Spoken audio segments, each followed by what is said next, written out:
Hey, this is Brett Gursky. Welcome to another episode of On the List. This is episode number 72. It's March 2022. We are coming to you from the BLEAV podcast network. My guest today is a friend of mine who's also a very talented and successful director. We first got to know him from his hit movie Zombieland. He then went on to direct movies like 30 Minutes or Less, Venom, and Zombieland Double Tap. His latest movie, Uncharted, starring Tom Holland and Mark Wahlberg, was the number one movie in the world 2 weeks in a row. You can't beat that. Of course, I'm talking about Ruben Fleischer. What's up, Ruben? Hey man, good to see you. I think How it's are so you? funny. We're both in New Jersey and we're both repping LA hats. Like I that's know, right? And I'm visiting my family. You moved to New Jersey, which is pretty cool. yeah. Yeah, so we're in Jersey, and so because we're in Jersey, we got to see each other in person a few weeks ago. You hosted a friends and family screening for Uncharted in Jersey. It was so fun. I got to bring my parents, my nephew Mason, my nieces Izzy and Sophie, and we all loved the movie. At the end of the movie, we were all like, we felt like we were just on a ride at a theme park. That was kind of like the feeling after 2 hours. And the movie just appealed to all ages. It was like total escapism. Everyone was saying it's like the reason we go to the movies. So, talk about that friends and family screening because, first of all, it was really good to see you guys in person after 2 years. But it was at a theater called the Cinema Lab at the Village at the South Orange Performing Arts Center. And how did that come together? Patrick Wilson owns the theater. He did a Q&A. You had a Yeah. surprise So guest. Pat, as a new resident of Montclair, New Jersey, I'm just kind of getting to know people. And somebody introduced me to Patrick just because of our shared Hollywood, whatever. And he's a super awesome guy. And he invited me to a screening of Moonfall at his movie theater. It's just crazy that he's not only an actor but also a distributor. Yeah. And he did a little Q&A after it, and it was really cool. And so when our movie was coming out, I wanted to rent a theater to invite friends and family to come watch. And I asked Patrick if it possible. He's like, yeah, by all means. And, you should do a little Q&A like we did for my movie. And I was like, sure thing. And then I asked Tom Holland, to send a little video in advance of the screening just to welcome people and to say, hey, thanks for coming to the friends and family.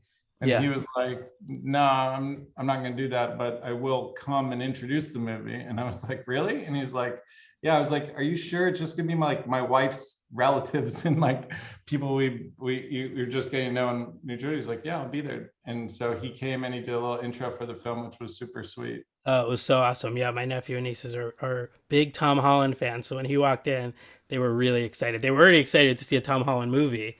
And then when Tom Holland walks in, it was just the icing on the cake. Yeah, it was pretty cool. But yeah, it was a great thing. And I just appreciate what Patrick is building for the community. It's really focused on events for the community of South Orange, Maplewood, Montclair, elsewhere in New Jersey. And I think he has several of these theaters that he's trying to do a similar thing with throughout the country. Yeah, that'll be fun for us because we can do, hometown screenings in Jersey uh, whenever we have movies, whenever we have That's projects. right. It's pretty cool. So yeah, they were very excited, the kids, to be there. This movie you've been working on for the last 2 years throughout the global pandemic, and it's actually part of film history because it will always be the first major movie to go back into production during the pandemic in July 2020. So talk about like how does it feel right now that the movie is out to the world? Like, are you still on the high? Are you coming down from the high? How are you feeling? Yeah, I think you work so long on these things, 2 full years, and like you said, it was through pretty challenging circumstances. Yeah. That when it's released, there's actually a great deal of relief, just in terms of, like it's behind me now, so I can't help but look towards the future and try and figure out what's next. But I'm really proud of the film. I'm really pleased with the audience reaction. I'm really pleased with the way it's performed all over the world. It comes out in China next week, which is exciting Yeah. uh, to see what that'll be like. And yeah, it seems like people just keep going to see it, which is great. It just keeps moving along. So I have no complaints. It was a great experience, despite all odds, and the fact that it resonated with audiences. That's what we set out to do. Like you said, it's just a real popcorn escapist, Fun. classic fun movie, and that's what we set out to make, and I'm glad that's how it's being appreciated. Yeah, the screening was the Saturday of opening weekend, and that's when like the numbers start coming in, and you already knew it was going to be number one, so we were kind of like already celebrating. But it had been tracking in like the 30 millions, and then as we were there, it was getting higher and higher, the 40s, the 50 millions, and then it did it. It was like over 51 million for the 4 day President's Weekend, and then like I said, number one movie in the world 2 weeks in a row. You guys had a little after party after the screening at a place called the Fox and the Falcon around the corner from Cinema Lab. And so my nephew and nieces got to meet you after the movie, which was really fun for them. And my nephew is a big Venom fan, your other movie. And so he brought the comic book from the movie and the soundtrack on vinyl, and you Yeah. signed it for him, which was pretty cool. So it was like a really, he's 12. So that was like a really fun experience. You know, he knows all about movie making from me. I've been teaching him since he was born, but like Right. it's fun to Sure. see him movie and then hang out with the director after. Like I thought that was a pretty cool thing for him. Yeah, it was just also just nice, like you said, like I think for a lot of people, it was the first time we were all together in a enclosed space, which you can judge as you want. But yeah, we were all, we had close to 100 people in that bar, and it was just really nice just to be together and feel like old times. And I'm just happy that things are all heading in that direction, it seems. Yeah, it was the first time I got to see you guys since the move to New Jersey, but we'll have to see each other more every time For I'm in sure. Jersey. Yeah. So we're going to talk all about Uncharted in a bit, really get into it. But I always like to give people the backstory on how I know my guests. So we actually met through your now wife, Holly Shakur. She's an old friend of mine. She's someone just I like so much, respect so much. We go way back. We're both Jersey kids. I'm from East Brunswick. She's from Wayne. And so I've known Holly since 1998, however many years Wow. ago that is. Or I've known of Holly. Yeah, Yeah. 20, what is that, 24 years? So yeah, when I went to Syracuse, when I was a freshman at Syracuse, she was a freshman at Tulane. And my friends Warren and Jordan from home went to Tulane, and her friend from home, Shara Gasworth, went to Syracuse. So Shara would always talk about her friend Holly from home who went to Tulane. I would talk about my friends who were at Tulane. They would talk on the phone. This was back when people talked on the phones, not texted. And so they were always on the phone with each other. She'd put me on the phone. You know, I talked to my friends through Holly. It was fun. I like vividly remember doing that. And then we finally met in person junior year because I went abroad to London, and Holly went abroad to Paris, and she came to visit Shara in London, and we hung out. And I remember like we went to this bar called Pharmacy, and the theme was like a pharmacy. So like it was shelves on the walls with like pill bottles. That was like the theme of the place. And we just sat there and we talked about, we were juniors, so we were going to graduate at the end of the next year, and we were like, we're going to move to LA. We're going to work in the entertainment industry, and it was fun to like bond with someone over this shared dream. And Yeah. then we stayed in touch, and we actually did both move to LA after we graduated, and we did like start working in the entertainment industry, and it was kind of cool to start out together and rise up together, and we're still friends to this day. So I thought that was a it was a pretty cool story. We told her dad that story at the screening, That's and awesome. we were reliving those times. But Holly was like, you know what? We said we were going to do it, and we did it. And I thought that was pretty cool. She ended up becoming, big publicist in LA. Yeah, Amazing. that's how I met her actually, was that she was Emma Stone's publicist on Zombieland. And so while we were promoting that movie, she was always around Emma, and I just couldn't help but, take interest just because she's a really special person. And yeah, one thing led to another, and now we have two kids. Yeah, exactly. And Emma Stone officiated your wedding, which was cool. Yeah, very cool. And yeah, and Holly was there with Emma from Superbad all the way to her Oscar. And so she really, she's great at what she did. And she had a slew of very talented clients that she represented. Oh yeah, she had a great list. It was everyone from Emma Stone to Gabrielle Union, Jennifer Garner, Britney Spears, Lady Gaga. It's like the dream when you want to be a publicist. And she went from Yeah. assistant to like the top. It was cool. And then she and Gabrielle actually became producing partners. She parlayed that relationship into a production company, and we have a project together called Relentless with Gabrielle. So it's really cool. It's so cool that it started out as like these kids in college who wanted to work. Just stars in their eyes and dreams, nothing but dreams. And now you Literally. made it a reality. It's really impressive. Yeah, it's really cool. And then that's how we met because you and Holly started dating. I guess was that like around 2009, probably when Exactly. Zombieland Right came when out. the movie came out, well, it was a little bit delayed for given her circumstances, but yes, Okay. it Right. was. it was yeah, 2000, late 2009, early 2010 that we started dating. Yeah, it was cool. Yeah, I remember those days. And then you guys got married in 2012, which is this year. It's going to be 10 years, which I can't believe. Crazy. Crazy. And two kids later, Jack and Goldie. So all of that was to say that is how you and I met. And you guys had this great engagement party at your house. I think that might have been the first time I saw your house, but you guys threw great parties. And I remember you were like, let's get to know each other because, you know, I wanted to be a filmmaker. And I think the first time we hung out one on one was Blue Jam Cafe. Do you remember? Yeah, yeah. Went to breakfast. And just like, I was like, I want to hear your whole story. You wanted to hear mine. And I remember you started telling me about you started as a PA on Dawson's Creek, which we'll get into when we do your career. But I thought that was amazing. Like, what a crazy way to start because I was watching Dawson's Creek. And I remember at that breakfast, you asked me, you were like, what are some great comedians like you've seen lately? And I remember us having this conversation. I was like, you know what? I went to the Largo and there was this guy, Bo Burnham, on his keyboard. And I hadn't really heard of him before that. And then he blew up after. But I Yeah, remember yeah, yeah, yeah. we talked about him, but you always had your finger kind of on the pulse of like the next comic who was coming up, the next comedic actor. It was a really cool conversation. I remember that. That's And awesome. one more little backstory story that I'll tell is that just to show what a nice guy you are, we once had dinner plans at Factor's Deli. Do you remember? And Mhm. you had to cancel at the last second because Holly was pregnant. And you felt so bad because I was already there. And I was like, no, it's fine. I'll just text him. And I texted like Ben Savage and I was like, I'm at Factor's. Come meet me. And you felt so bad that you canceled at the last second that you came by anyway. Do you remember? Yeah. You were driving by and I look up and you're standing there. I'm like, what are you doing? You have to get home. And you were like, no, I felt so bad that I canceled. I just had to tell you in person how bad I felt. I was like, go home to Holly. It's okay. But it just shows like what kind of guy you are, I think, that That's you showed up, which I thought was cool. So, okay, that's my backstory on how we know each other. And so now we're going on, I guess, 12, 13 years, which is pretty a long wild. It's time. been Yeah. really fun to watch your career from Zombieland to Uncharted, and we'll do the whole timeline. So, okay, so let's talk about it. So, number one movie in the world, we're celebrating that now.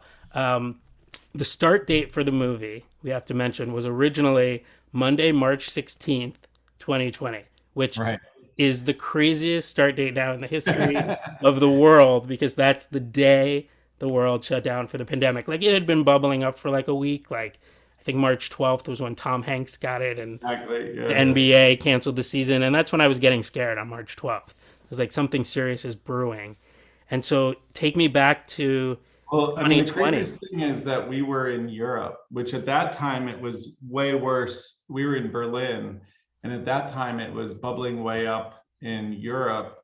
And Yeah. so everyone back home was like, be careful, be careful. My best friend's an ER doctor, and he was like, you know, this is for real. Like, take it seriously, like, take precautions, don't be in crowded places. Like, he was really like ahead of it by weeks, by weeks. And so it was on my radar. And then, yeah, the studio was kind of just let's see how it all evolves. Let's, you know, be cautious and careful and everyone, you know, do the right thing, but let's see. And then March 16th was our actual start day. The cast had been in town. We had rehearsed. All the sets were lit and built and pre-lit, and we were ready to go. We knew exactly what we were up to. And but there was a lot of the crew, especially American crew, that was like, you know, what are we doing? This seems crazy. But I got to get out of here. My wife's, you know, freaking out, like all this stuff. And so it was starting to get a little tense.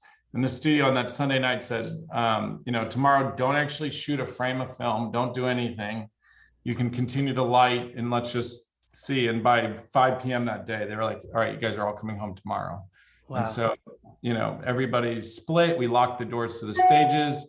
The sets were all standing as they were. And I honestly didn't know if I'd ever return. I thought perhaps that was it for Uncharted, just because it was all so unknown. And the circumstances under which that I got hired to direct the film were like very hectic and last minute. And so it was not surprising that it kind of concluded this way. But then I went back home to LA, and it was actually a really good use of time because, like I said, I was very late to the process. And so it allowed me time to, you know, just get my hands around the movie a little bit more, work on the script with the writers, continue to storyboard and previs. And we used the time well. Like we were, you know, having Zooms regularly just in those early days of Zoom. trying to figure out how to screen share, and having all the department heads all over the world, Germans, Americans, British people, on different time zones. But we were productive. And then they wanted us originally back in like a month, and then that pretty quickly became evident that that wouldn't be the case. Right. I got to give Sony credit. They literally were the first to go back. They put in place an incredible COVID response team. We were testing every day. We were wearing masks. We were socially distancing. We were doing all the things we do kind of pro forma now. But at the time, it was all unprecedented. Right. And so for everyone involved, it was just like a whole new experience. And just to have actors without masks is the big liability, because obviously the masks protect us, but there's nothing protecting them. So we have to maintain a secure bubble. So all that was new. The good fortune was that in the 3 months that we were in LA, Germany like locked down hard. They basically really like were strict. And the one thing you can say about Germany is that people are good at following the rules of their orders, for better or worse. So in this case, it was to the benefit, because they were really responsible. And we ended up going back, and it didn't feel like a huge threat, like the COVID. Like, even though it was there and in the country, it was so much less than what was going on in America. Like at that time when we left LA, it almost felt like, oh, thank goodness, because it was so hectic.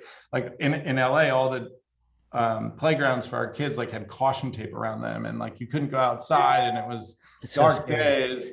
And then we went to Berlin, and I brought my family with me, because for the first time, Holly didn't have to be in an office and work, so she was able to come.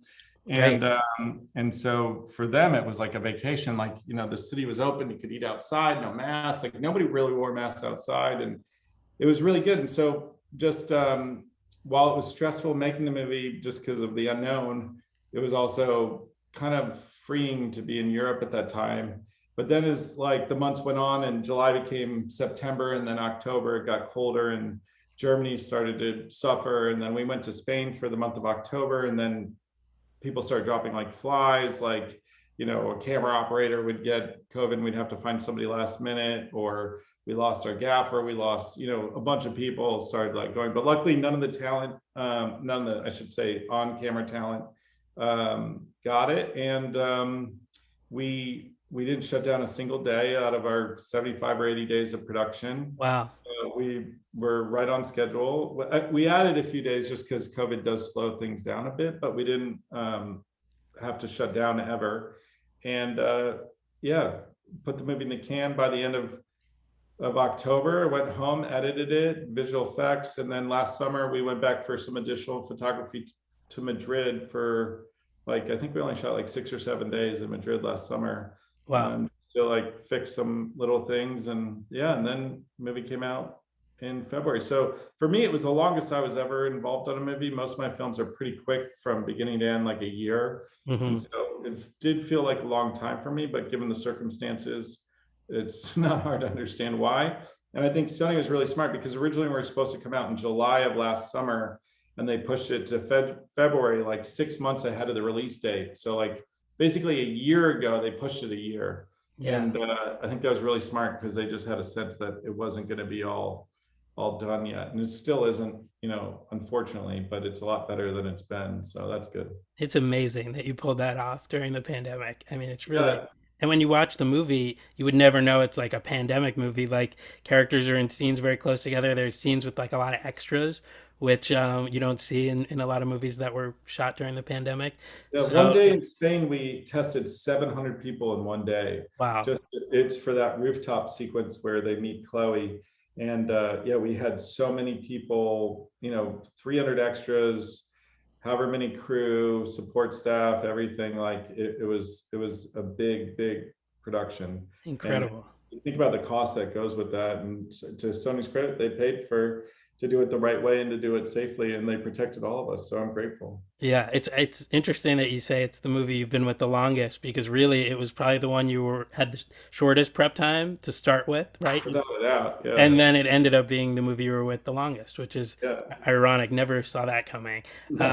So you came on board with what, 6 weeks prep or something like that? A little bit more than that, but yeah, it was like a director fell out last minute, and I had just made 2 movies back to back for Sony, and I got a call, I think it was January 2nd, 2020.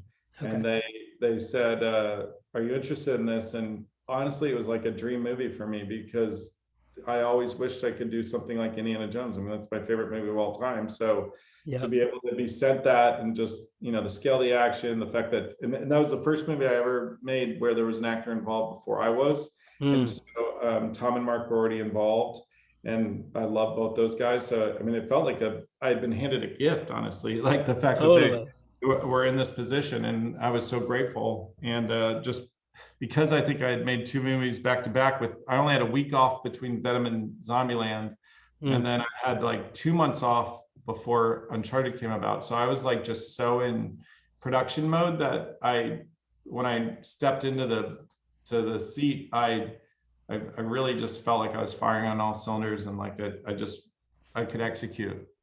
Yeah, and you did it. And that's cool that Mark and Tom were already attached because I'm sure that made it an easy yes. It's like two of the biggest movie stars in the world coming Yeah. together. That helps. And you just mentioned Indiana Jones is one of your favorite movies, and this is like an Indiana Jones movie. And I think I've been reading. What's interesting is Indiana Jones inspired the Uncharted video games, and then the Uncharted video games became a movie like Indiana Jones, Exactly. directed by you who loved the Indiana Jones movies. Yeah, it's all shared. Like the thing that we all love about these movies is all there's a through line.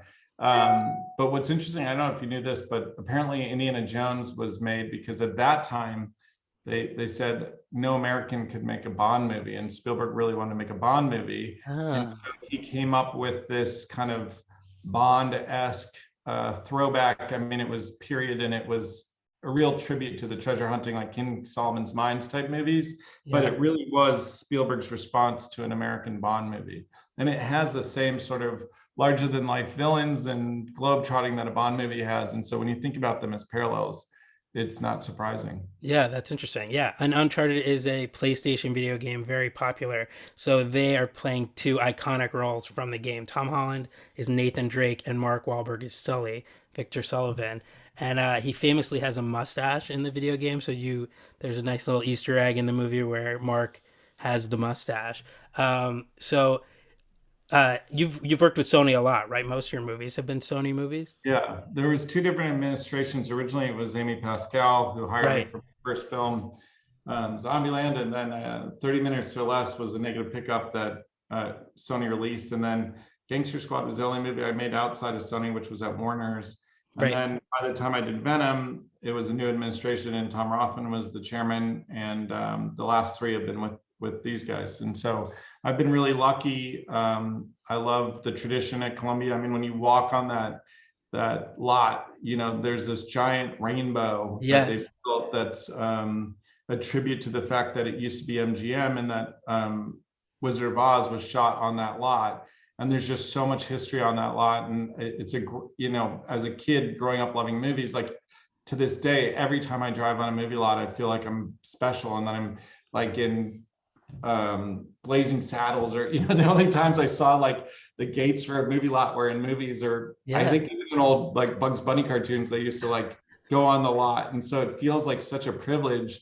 And so MGM or Sony Columbia is really one of my all-time favorite lots, because it just does feel old and historic. And the Thalberg building, which is this beautiful deco building and tribute to the great producer Irving Thalberg, like it feels special. So I'm really happy and lucky that that's where I've gotten to call home for most of my films. Yeah, I get that same feeling too, driving on a lot. You're a little kid again. It's such a cool thing. There's something really magical about those places. The Sony one, especially. Yeah, I brought my nephew and nieces when they were in LA to see the Sony lot because the Ghostbusters cars are Oh there. yeah, Like you're just walking by and it's just parked right there. It's so cool. pretty Yeah. cool. Yeah, it's really fun. So Sony started developing the Uncharted movie back in 2008, which is a long time. So it was 14 years from developing it to the movie being released, 12 years from development to your first day of shooting. So tell me what it's like to do a video game adaptation that has,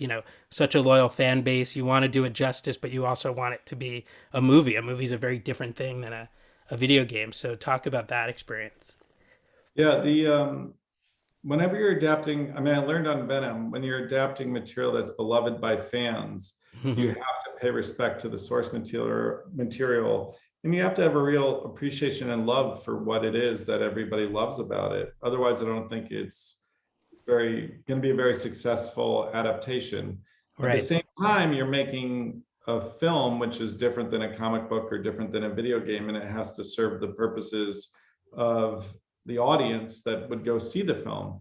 And as video games are a very interactive, participant experience, like when you're playing Uncharted, you are Nathan Drake and you're making the decisions. If you want to go left, you go left, or if you want to go right, you go right. And so watching a movie is a very passive experience where like it's all predetermined and you just sit back and watch. So Right. it has a different responsibility, and that is to entertain. And so we really leaned into what we talked about earlier of it just being this like very, classic, entertaining popcorn blockbuster style film that allows the audience to just sit back, relax, and have a good time and Yeah. enjoy the show, as they say. And so, yeah, that's what we were after. And I think, in terms of delivering, I was, despite the critical, they really skewered us. The audiences love the movie. I mean, it's really beloved, and the amount of goodwill towards it has been really satisfying because ultimately that's who we made the movie for. Totally. Yeah, that's who's buying the tickets. It's got 90% audience score on Rotten Tomatoes, which is really good. Have to be proud of that. And so in Yeah, those, for sure. yeah, and especially, people go into the video game adaptation with preconceived notions and expectations, and you actually lifted some sequences from the video game and recreated them in the movie, like the cargo plane. Is that from the video game? Yeah, that's the only one. I mean, the auction you could say is inspired by, but the airplane sequence is directly taken from the game. But I think it was really smart, and I can't take credit for it. The studio decided to make the character a lot younger than the video game and to Okay. tell a chapter of the story that is not included in the video game. In the video game, Nate's like in his late 30s. He and Sully have been together for a long time. So I think one of the faults of previous video game movies is that they end up just trying to recreate the game. And because it is such an experiential thing, playing it, like watching it is kind of boring relatively. Right. So it was smart to like shift the characters, make them younger, tell a chapter of their story that fans of the games hadn't seen before. But I think it was also smart, and I can't take credit for it, but to include a very familiar sequence from the game. So it says instantly in the trailers to the audience, like, oh yeah, this is the Uncharted game that you know and love, but this is a whole different version and a whole different characterization. And one of the things I'm most proud of is that so many video game fans are kind of inherently pessimistic or negative or critical of things because they've been burned so many times of like, I won't mention names, but other movies that have come out that disappointed. Mm. So before the movie came out, there was so much like, oh, the casting's terrible, this and that, and it's not authentic to the game. But one of the things I'm most proud of is that so many fans of the game, upon seeing it, said, this is awesome. This is the best version. Like, you broke the video game curse, or this is the best video game adaptation of all time. Nice. And it really felt gratifying to me because they were predisposed to dislike it. But Mhm. then when they went and saw it, they could just sit back and enjoy and appreciate all the real work that we did to acknowledge the game, to make it feel like the game. We took lines from the game. We took the tone of the game, but just transposed it to fit our world. And like, if Sully doesn't have a mustache is the biggest thing you have to complain about, then, I'm okay with that. Yeah, and you did a scene to answer that too. Well, yeah, Uh, it's the evolution of the characters. He didn't always have one, so this is how he started. yeah, it's cool that they meet in the movie, the two characters, because we need that origin story. Yeah, And they're both kind of like pickpockets. It's kind of like it's a heist movie in like that Ocean's 11 heist thing mixed with the Indiana Jones globe-trotting adventure. totally. So it's really cool, a cool But movie. that's the games too, though. I mean, that's Yeah. really true to the games. And so, again, I can't take credit for it, but I think it works really well. I mean, it's no surprise that it adapted so well as a film. Yeah, and Tom Holland becomes like Mark Wahlberg's protege, which is a cool way to go into their story. And that Also, car, didn't hurt us that Tom Holland was coming off the biggest movie in however many years, and so having the unbelievable, tailwind of Spider-Man, and I mean, when we did a little European press tour prior to the release of the film, right? and it's crazy, just like the response. Like it was like being with the Beatles or something. Anywhere we would go, there'd just be a wall of girls so excited. I mean, this one night I came back to the hotel in Paris, and there was tons of fans at like, I don't know, 11:30, 12 at night, just waiting for a glimpse of Tom. I was like, I'm so sorry to tell you guys, but he's in London. And the way that they were, like, their face fell, like they've been waiting for so long. And I was like, I'm so sorry. I just don't want you guys to wait any longer. Like he's gone home. And they were Right. all so bummed. But yeah, it was crazy. He really like was at the center of, celebrity in a way that I hadn't quite seen before. Yeah, well, it's amazing that this movie came out, a couple months after Spider-Man, and that somehow ended up being one of the biggest movies of all time. Even with the pandemic, it was the movie that brought people back to the theaters. So Totally. if, Tom Holland brought people back as Spider-Man, and then 2 months later, another Tom Holland movie comes out and people are back in the theaters, it was really cool that Uncharted got to ride that wave. Yeah, we got really lucky. Yeah, But it it's was, also a credit to Tom Rothman. I mean, I think he knew what he had both in Spider-Man and Uncharted, and he knew Tom to be a super talented actor. And I think he smartly kind of lined it all up very, very smartly. yeah, and in the 2 months leading up to the original start date, you had to round out the rest of the cast, which you did with Antonio Banderas is in the movie. He's great. Sophia Ali is amazing in the movie. Tati Gabrielle, who I had first seen in You, the show You on Netflix, season 3. So that must have been fun. At least there were roles that still needed to be cast, so you got to Yeah. put your mark on it. Casting's like one of my favorite parts of the process, because I Me think too. at the end of the day, that makes or breaks a movie or a project. And if you love the cast, it forgives a lot of other things. Hmm. Um, and so Antonio was someone I fought extraordinarily hard for, just because um, he has a limited role in the movie, but he's a big star. And I really felt in order to have equal weight between heroes and villains, you needed someone with his presence to balance out Tom and Mark. Yeah. And Tati, I'm also really proud of, just because she'd never been in a movie before prior to this. And so I just think it's a huge, for her to be the second villain, I guess. And She's I, so good. yeah, to shine a light on her and to give her some attention, just because she is so talented. And she's a great person, and I'm really happy that this was her film debut. I'm Yeah, proud of she's that. the complete opposite in Uncharted than she was on the show You. She's like the sweet librarian on You. Oh, And really? then yeah, and then in Uncharted she's this like villain. Yeah, it's pretty amazing. I didn't even at first put it together that it was the same girl because she was so different, her behavior in the movie. She really played a character in this movie.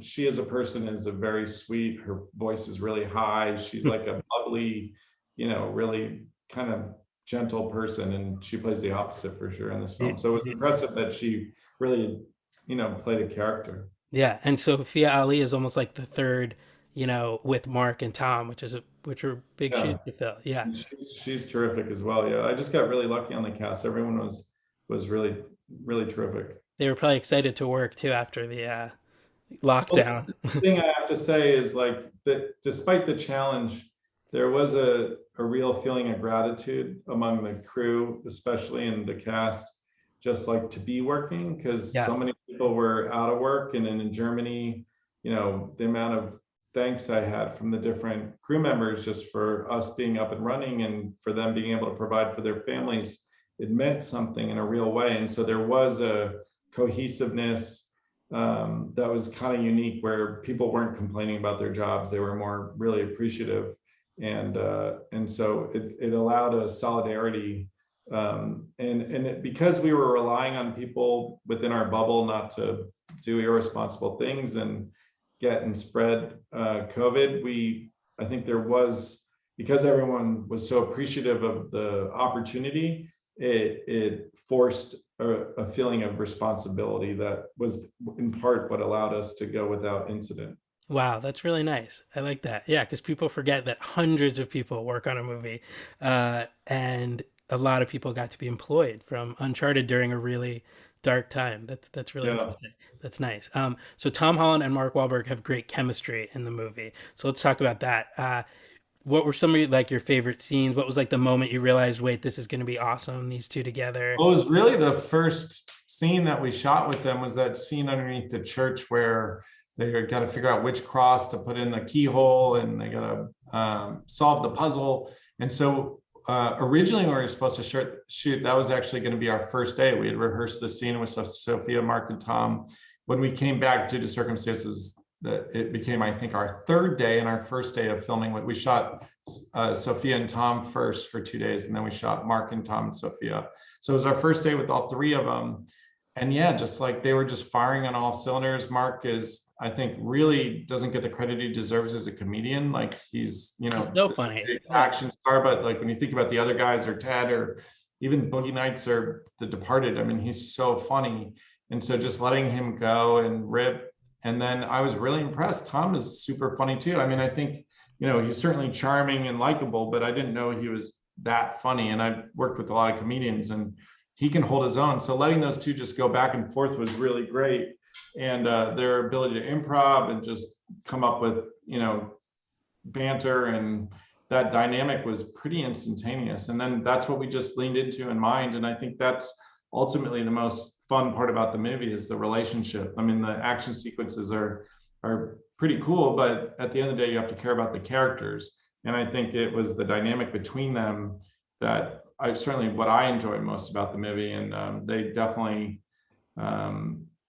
it was there from day one. So I felt really lucky. Yeah, there were a lot of big laughs in the screening that I was in. If you remember, like people were really enjoying it, you know. So Yeah. it's an adventure movie, but it's a comedy too. There's a great moment too where Tom Holland takes Mark Wahlberg's phone and he closes all the apps that he has open, which reminds me like my nephew and nieces do that to me and my parents, and they just it's a generational thing. I think they like don't want you to have so many apps open on your phone. Yeah, without a doubt. Yeah, so that was great. And my nephew also liked the Papa John scene. He was quoting that. He's like, I'm literally in a Papa John's right now. 'Cause it's like this ancient world, and then I'm sure that was a product placement thing, but it suddenly you see like a pizza place, a modern day pizza place in Yeah. this ancient world. So I mentioned the plane sequence, the cargo plane. The movie opens with a car driving out of a plane, which we haven't really seen before, I don't think. There's also helicopters lifting ships out of the water. Um, it's a real ride. My niece turned to me like after the cargo scene playing. She's like, "I think that scene's gonna come back." I was like, "Yes, that scene's definitely gonna come back." It opens with that, and then it goes back, and then we get the origin story, and then it eventually finds its way back to the cargo plane. So you said that was actually shot in a parking lot. Is that true? Yeah, the bulk of all of our green screen stuff was just done outside the stages at Babelsberg, which is Wow. Babelsberg is this incredible film studio. It's the longest running to date film studio in the world. It predates even Hollywood studios, just as being the same place, same time. And just given Germany's history, where it started, that's actually where they shot Metropolis, Right. Fritz Lang's Metropolis, and it's where what's her name? I'm forget. I'll think of it in a second. But a Yeah. very famous Hollywood actress who's of German origin. She built her career. That Greta Garbo, I think yeah, it was Greta Garbo stage at Babelsberg. So it Oh predated wow. Hollywood with like silent films, and then obviously with Nazi era, it became like a propaganda studio, and they built propaganda Mm, films. And then it's actually in East Germany, not West Germany. It's in Potsdam, and so they did all the communist propaganda during that time, and also communist movies and TV shows. And then upon the Union of Germany, it went back to being a traditional film studio. And I think they shot the Matrix films there, among others. amazing. And So so it's cool. just got this storied history. And so we shot all of our exterior scenes. I didn't know this actually. I should know this, but visual effects supervisors, if you're going to have a scene set in daylight, they really want it to be lit by daylight and not by stage lights looking like daylight. Wow. So we built the ship and the the boxes that he's running across in the parking lot right outside the stages, and did it all there. That's amazing. That's so cool. Yeah, a friend of mine is directing the Pitch Perfect TV series at those same studios in Berlin Oh, no right way. now. So he's been posting Instagram stories with like the history of the place. So I've been learning a lot about it. It looks really fascinating there. Yeah, it's cool. And it was the first movie you did internationally, right? Ever? Which I'd always wanted to do. I've shot plenty of commercials all over the world, and that's one of the true joys of my job is getting to travel for work to, cool and exotic places. And Berlin is a fantastic city, and their crew base is really strong. And Spain also was terrific. So if we're lucky enough to get to make sequels for this movie, that's something I'm really excited about is the opportunity to shoot internationally some more. Yeah. Where did you guys shoot in Spain? So it was Berlin in Germany, and then what part of Spain? Barcelona was where we shot the original photography, where they're like walking through the Gothic Quarter and Right. that cathedral, and obviously Sagrada Familia and that headquarters of Antonio, basically all of our exteriors. And then we shot in the Mediterranean, all the boat stuff and the water stuff where Tom's driving his boat. That was all in the Mediterranean in the south of Spain in a place called Denia. Wow. So that was really cool. And then with the trying to think the reshoots, we went to Madrid just because of logistics, I think. Oh, nice. Yeah. Well, so the movie finally came out February 18th, 2022.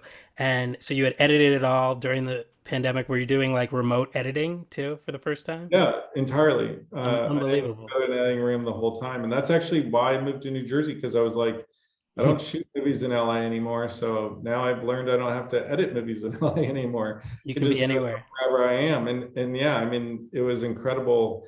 Some directors I talked to, like John Watts, he was in the editing room every day for Spider-Man, like in the room, and he and the editor just, kind of said, we'll pot up and we'll do it together. Yeah. Due to circumstances and also just the distance in LA, I was not interested in that.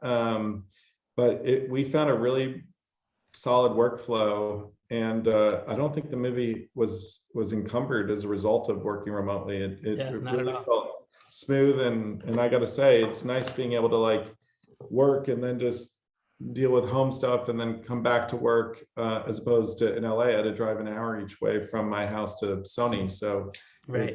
it's been very convenient. So just on a selfish, lazy director level, I really appreciated the remote editing. Yeah. No commute. That's pretty nice. Yeah. And so the release turned out to be perfect timing, right between Spider-Man and Batman. As a kid, did you ever think you'd have, the number one movie in the world right between Spider-Man and Batman? I don't know. As a kid, I never even considered having a movie out in public. Right. So yeah, it's pretty. It's beyond my wildest dreams for sure. Yeah, and the the marketing was amazing too. Like Sony, it was all over Instagram and TikTok. So that's how like my nephew and nieces knew about the movie before it came out. It was all over TikTok. I was telling you that when I saw you, and you don't even, you're not even on Yeah, I don't have TikTok. TikTok, so it's lost on me. But I know that that younger audience, this movie really plays to all ages. Yeah, So we kind of always said Pirates was a good tonal reference for the film. Like yeah, there was something inherent to it that made it super adult. And there is a playfulness to the subject matter, and none of the violence is over the top. So yeah, we really leaned into the for all ages aspect of it. So it's no surprise when they went to market it that they had a similar approach.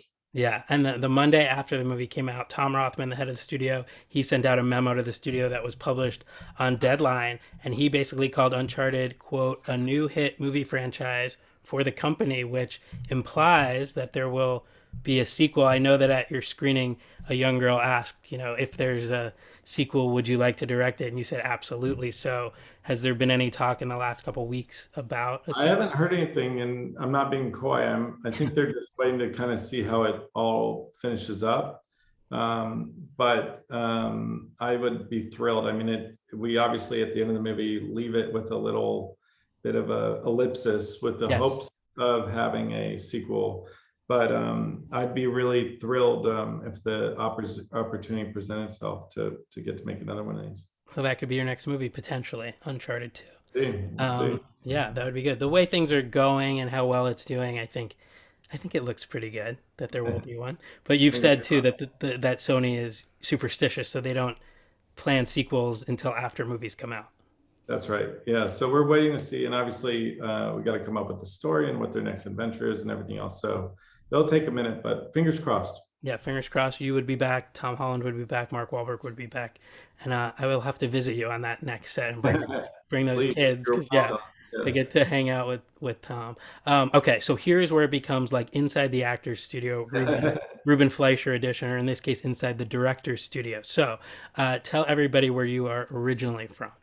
So I grew up in Washington, D.C., in the District of Columbia. And I can't say I was like one of those kids running around his backyard with a Super 8 camera dream of being Spielberg one day. I mean, I think like anybody else, me and my dorky friends made dumb movies together, but you know, we never edited them or put much thought into them. They were just kind of like us being idiots. But I always loved comedy. I mean, you mentioned comedy earlier, and comedy is something I just, whether it was stand up or, you know, comedic movies or TV shows, that was always what I gravitated towards. And I hoped one day maybe I could do something related to comedy and entertainment, but I know full well that I'm one of the least funny people that you'll ever meet. And so You've got a I, very deadpan humor, I would say. You are but I funny. just knew that I wasn't going to be a performer. Oh, That's for okay. sure. And I'm not funny enough to be a writer either. And so so I didn't really know what I was going to do, except maybe I thought perhaps I'd be like a television executive because I thought I could help determine what was going to be a funny show on TV. And I didn't know what a executive really did. And so, yeah, I moved out to California with really vague notions of somehow being involved with entertainment and comedy and probably TV. But that was about it. And then just things unfolded as they did. What did you major in college? I was a history major, which was definitely, you know, for Uncharted and the historical component of the film, really satisfying for me Yeah. because, you know, the amount of European history classes I took and with things about like Magellan and, you know, the Crusades and all that world is not unfamiliar to me. So it was really exciting to get to just make a movie set in the past. But you didn't want to be a film major at all? It wasn't really on your radar? No, Wesleyan actually has a good film program, and the amount of people, you know, from uh, Zach Penn to Michael Bay to I mean, the amount of people that went to my small liberal arts college that have gone to Lin-Manuel Miranda, Mike White, you know, the list goes on and on and on. But I wasn't one of them. I was a history major. Right. But I'm sure Wesleyan is bragging about you now as one of their alumni. Who knows? Yeah. But is that where you met Mike White? Because you guys are friends, right? Met him through Wesley, and I did. He was older than me and out before I got there. But yeah, that's ultimately how I kind of went down this path. Is if you really want to go into the backstory, Yeah. I moved from. I was living in San Francisco, building websites in very early days of the internet. I got a job working for a site in LA. That after 3 months upon getting there folded, and I was left without a job and broke. And I knew Mike, like I said, just kind of through friends. And I asked him if he knew of any jobs, and he was working on Dawson's Creek as a writer. And he got me a job as a PA. And I went and got all the lunches and I delivered the scripts because it was before email. So I had to like hand deliver scripts to all the executives at the Culver studio, Warner Brothers, and everything. So I worked there for a season. And then after that, Mike had written a movie called Chuck and Buck, which was Yeah. a really small $200,000 independent film that was directed by a fellow Wesleyan alum, Miguel Arteta. And Mike got me a job being Miguel's assistant on the film for $200 a week. And the producer was this guy, Matthew Greenfield, who now runs Fox 2000, who was also a Wesleyan alum. Wow. And so, yeah, it was a $200,000 movie. I think this was 1998, and it was shot on a VX1000, which was an early Sony video camera, like a consumer grade video camera. Yeah. And it really inspired me in that it was all very, because the scale was so small, it was all very achievable. Like it wasn't as scary as walking on a set where you see like tons of big lights and big cameras and big cranes, and they didn't have any of that. It was like a low budget movie. And Miguel also gave me freedom to, like, if he couldn't find a location, he was so busy and they didn't have the resources to be like, can you go find a bathroom somewhere in Chatsworth near this other location that we could film this scene in, and or like, you know, whatever. And he let me sit in on auditions, and he let me sit in on storyboarding, and he let me, during the filming, I was like the guy who did the clapper, even though I had no business, but because it was so small, there's no unions. So I was allowed to do whatever I want. And it was a great kind of guerrilla film school. That was my first time ever on a set. It was a 4-week shoot, 20 days. Like, it was as bare bones as it get. But what it allowed me to see was like, if you just want to make something, you can. And so then after that, my dream came true, and I got to work at a television studio for an executive as an assistant at DreamWorks Television. Nice. I worked there for a year, and I felt like, oh, I really don't want to spend my life behind a desk on phones with agents. I'd rather be back in production, like making stuff that was really fun. So Miguel made another movie called The Good Girl, which was with Jake Gyllenhaal and Jennifer Aniston. That was a $5 million movie, and that had unions, so I could do way less. I was way less involved, but allowed me to just sit there and watch. And because we had a relationship, Miguel was so generous, he really allowed me to just kind of, you know, see how he did it. And after that, I had saved money from the DreamWorks job and that job, and I had like $3,000 in my bank account, and I spent it all making a short film for my directorial debut, which I was convinced, you know, would lead to feature offers and TV pilots and whatnot. And I literally couldn't get anybody to watch it. So I was stuck, and I was broke, and I had this short film, and I didn't know what to do, but I was really committed to becoming a director. So I had bought a VX1000, which was the same camera that they shot Chuck and Buck on, just because I wanted to make stuff. And so that's what I shot my short on, and that's what I would then go on to shoot $50 music videos, $100 music videos, more short films, just shot with no money, no budgets. But because I had this web background, I built a website. This was before YouTube. And I put all my little videos up on my website, and I'd send my URL around because it was cheaper than copying a VHS tape and mailing it through the, you know, US Postal Service. And I'd send my link around. And I did this one music video that had a $3,500 budget that became a very early viral video because I'd sent the link around, and then people sent it and sent it and sent it. And I got this bill from my host one day that it was like a $5,000 bill, and I was like $40,000 in debt at this time. I was like, what? Like $5,000 for what? And they're like, oh, this video has been seen like a ton of times. Wow. And yeah, it just was like, and so then this this British production company asked to represent me for music videos and commercials, and I was in South Africa 2 weeks later shooting a McDonald's commercial with Ronald McDonald, and then started doing commercials and music videos. And that's basically how I came up for the next 8 years before Zombieland, just shooting. Wow, that's amazing. You made your own success. That's so cool.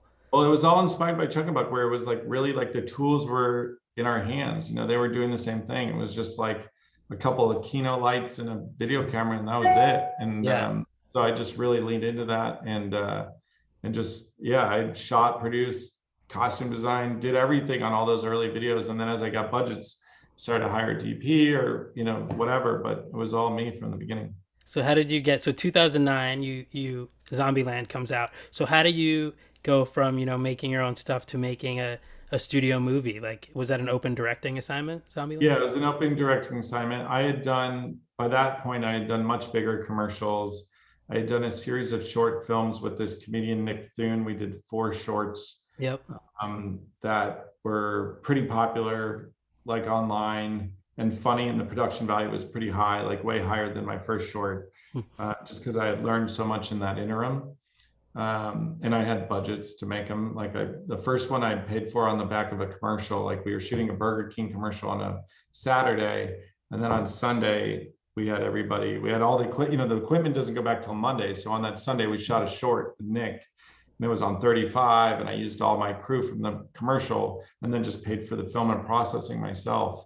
And then put that on YouTube, very early days of YouTube, and it got like 1 million views. And then we got approached to make more shorts by I forget who, and we did 3 more, and that became my reel for narrative. And so, yeah, I was going out for different movies, and Zombieland was the first one that really felt like the right one. Incredible. And so the first cast you get to work with in your first movie, Woody Harrelson, Jesse Eisenberg, Emma Stone, Abigail Breslin, Bill Murray, a lot of collective Oscar nominations in that cast.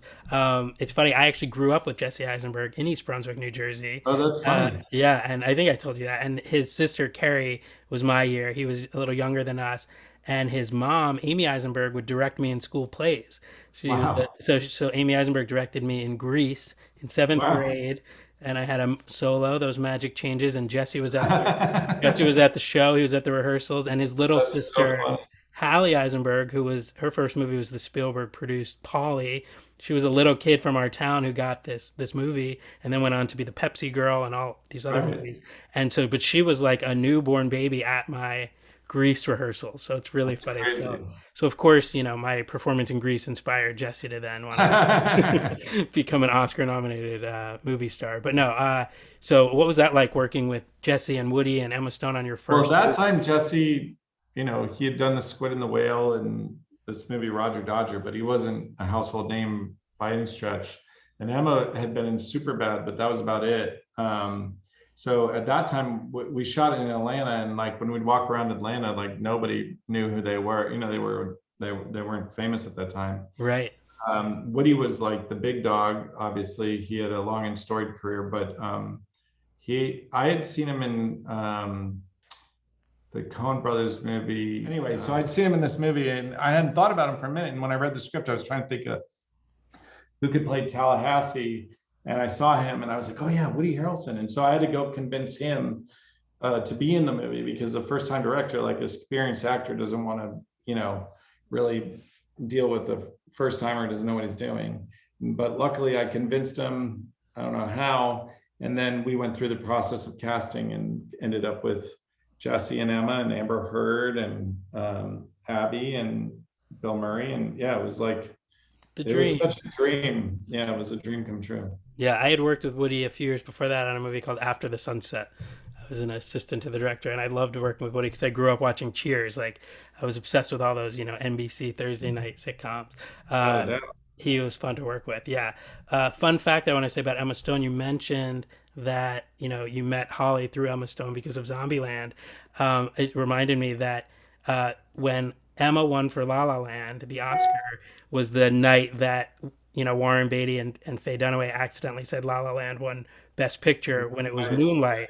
And when they investigated how that could have happened, how the envelopes got mixed up, they found that like the guy from the accounting firm had tweeted a picture of Emma backstage, like when he was supposed to be giving out the envelopes, and in the picture is Holly and Emma backstage where Emma's holding her Oscar. Oh So my like, goodness. so Emma and Holly are like part of the biggest moment in That's so Oscar funny. history. Yeah, Wow, it's that's so like fun. he was like starstruck and he mixed up the envelopes. He got flustered or whatever. That's So crazy. yeah, Emma went on to very big things. So what was that experience like? Your first movie ever, Zombieland? I mean, I'm lucky because I am a relatively humble person. Yeah. I, I I'm perhaps is born from insecurity, but I don't overcompensate by acting like I know everything. And I think the reason that movie turned out good was because I was really trusting everyone on the set who was more experienced than me to Hmm. help me make the movie the best it could be. I think a lot of mistakes of first time directors is that they feel insecure that they haven't um, done it before. And so they have to act like they know everything. And I don't know why, but I was very happy to admit that, like, I don't know, what do you think? Or, what would you do? Or what's a good, and so I've always been really collaborative. They say, like, if you want to do something all by yourself, go be a painter. Like, there's no way you can make a movie by yourself. You have to rely on the collaboration. And that's one of my Hmm. favorite parts of it is whether it's the production designer, the DP, the actor, the whoever, everybody is extraordinarily talented and very experienced if they're working at this level in Hollywood. And I feel like it's foolish not to access all that experience and talent. And so I really create an environment where everyone can feel ownership and contribute and participate. And so yeah, it was a joyful experience. Those all those people are still close friends of mine. And we were so thrilled to get together again for Zombieland 2. Yeah. I made 30 Minutes or Less with Jesse. Emma was in Gangster Squad. Woody was in Venom. Yeah. Uncharted is actually the first movie I've made without a cast member from Zombieland in it. And it's Right. my sixth film. So I'm really proud that, it was such a important, obviously on a personal level, it led to my wife and family, and on a professional level, allowed me this career that's beyond my wildest dreams. So yeah, Zombieland was an incredible experience and truly changed my life in every Yeah. way. How amazing that you think, it's just a job and then it changes your life in every way. You guys shot that movie in Georgia. So Pacific Playland is actually the Wild Adventures water and theme park in Georgia. And it was just like that movie was a hit like right away, right out of the gate with both audiences and critics, which is nice. Yeah, It came out my October. only film to do that, unfortunately. Really, they loved it. But it came out October 2nd, 2009. October has been a lucky month in your career for releases. It opened number one at the box office. Were you expecting that, or did No one was expecting. I mean, it was at the time it was like this really oddball zombie comedy. right? For some reason, it just hit the zeitgeist, and we got so lucky that it got the reception it did, because yeah, no one, certainly not the studio, nobody was expecting it to be what it was. It's amazing. So nice to exceed expectations. It had a $25 million opening weekend, went on to 75 million domestic, over 100 million worldwide. Still 89% fresh on Rotten Tomatoes. It was also huge on DVD. This was back when people were buying DVDs in 2009. I was one of the people who would go every Tuesday to Best Buy and buy the new releases. But it really was in the zeitgeist and really set your career on fire. Basically, that was it. Yeah, no, I feel so lucky. Just you dream of these types of things, to get to make a movie, and then B, to have it be so well received. It really almost was a mixed blessing, because I just assume whenever you make a movie, everyone loves it and it's a huge hit. And I was on my next film very brought back down to earth very quickly, when it was both critically panned and then also didn't perform nearly as well at the box office. And But how do so you decide? Like, how did you decide what to do next? Because you're coming off this hit movie. Was it like I want to do a passion project? Did you get offered yeah, it movies? was really in hindsight, it was crazy, because off of Zombieland, I got offered everything from X-Men First Class to Captain America to you name it. And I was Wow. like, I think a little bit like I felt like a little like I'm not ready for that. I just made this little movie. I don't really know how to make a big action movie. Hmm. And paired also with I don't know, like I'm not a writer director, so I need to choose a project that'll allow me to voice my sensibility and tonal, just my taste. And I Right. felt like doing a superhero movie at that time it just wasn't me, so to speak. In hindsight, we can say maybe that wasn't the best decision, but I instead made this dark comedy that was hilarious, but inspired by a real life tragedy. Right. Which it was dead out of the, like, in hindsight, probably not a movie that should have been made, but the script was so funny, and I was obsessed with Danny McBride and was dying to work with him. And they basically wrote the movie for him. So once I got him involved, I was like, oh, this is gonna be great. And then to get to work with Jesse again, and then Aziz, before anyone really knew who Aziz was, Yeah. uh, and Nick Swartzen and Michael Pena. I mean, the cast was incredible, and the movie's hilarious. Like, it killed, like, at all the test screenings, people, it was just as many laughs as Zombieland. But unfortunately, it didn't meet the same reception when it was released. But it was cool because it came out on Netflix during the pandemic. And because it wasn't a huge hit, I think some people had never even heard of it. So when they saw the poster and it had Jesse, Aziz, Danny, Nick, they were like, holy shit, what's this movie? And it was number one on Netflix for like a week. Nice. Because I think it finally found its audience, and that was really gratifying to me. Delayed reaction. Yeah, because it is a really funny movie that maybe the subject matter in hindsight was a poor choice, but I still am really proud of the film, and certainly of how funny it is. Yeah, that movie's 30 minutes or less. It came out 2011. Uh, and that was actually produced by Ben Stiller and his company Red Hour. So you were in good hands and you were in good company. The title obviously refers to pizza delivery, 30 minutes or less.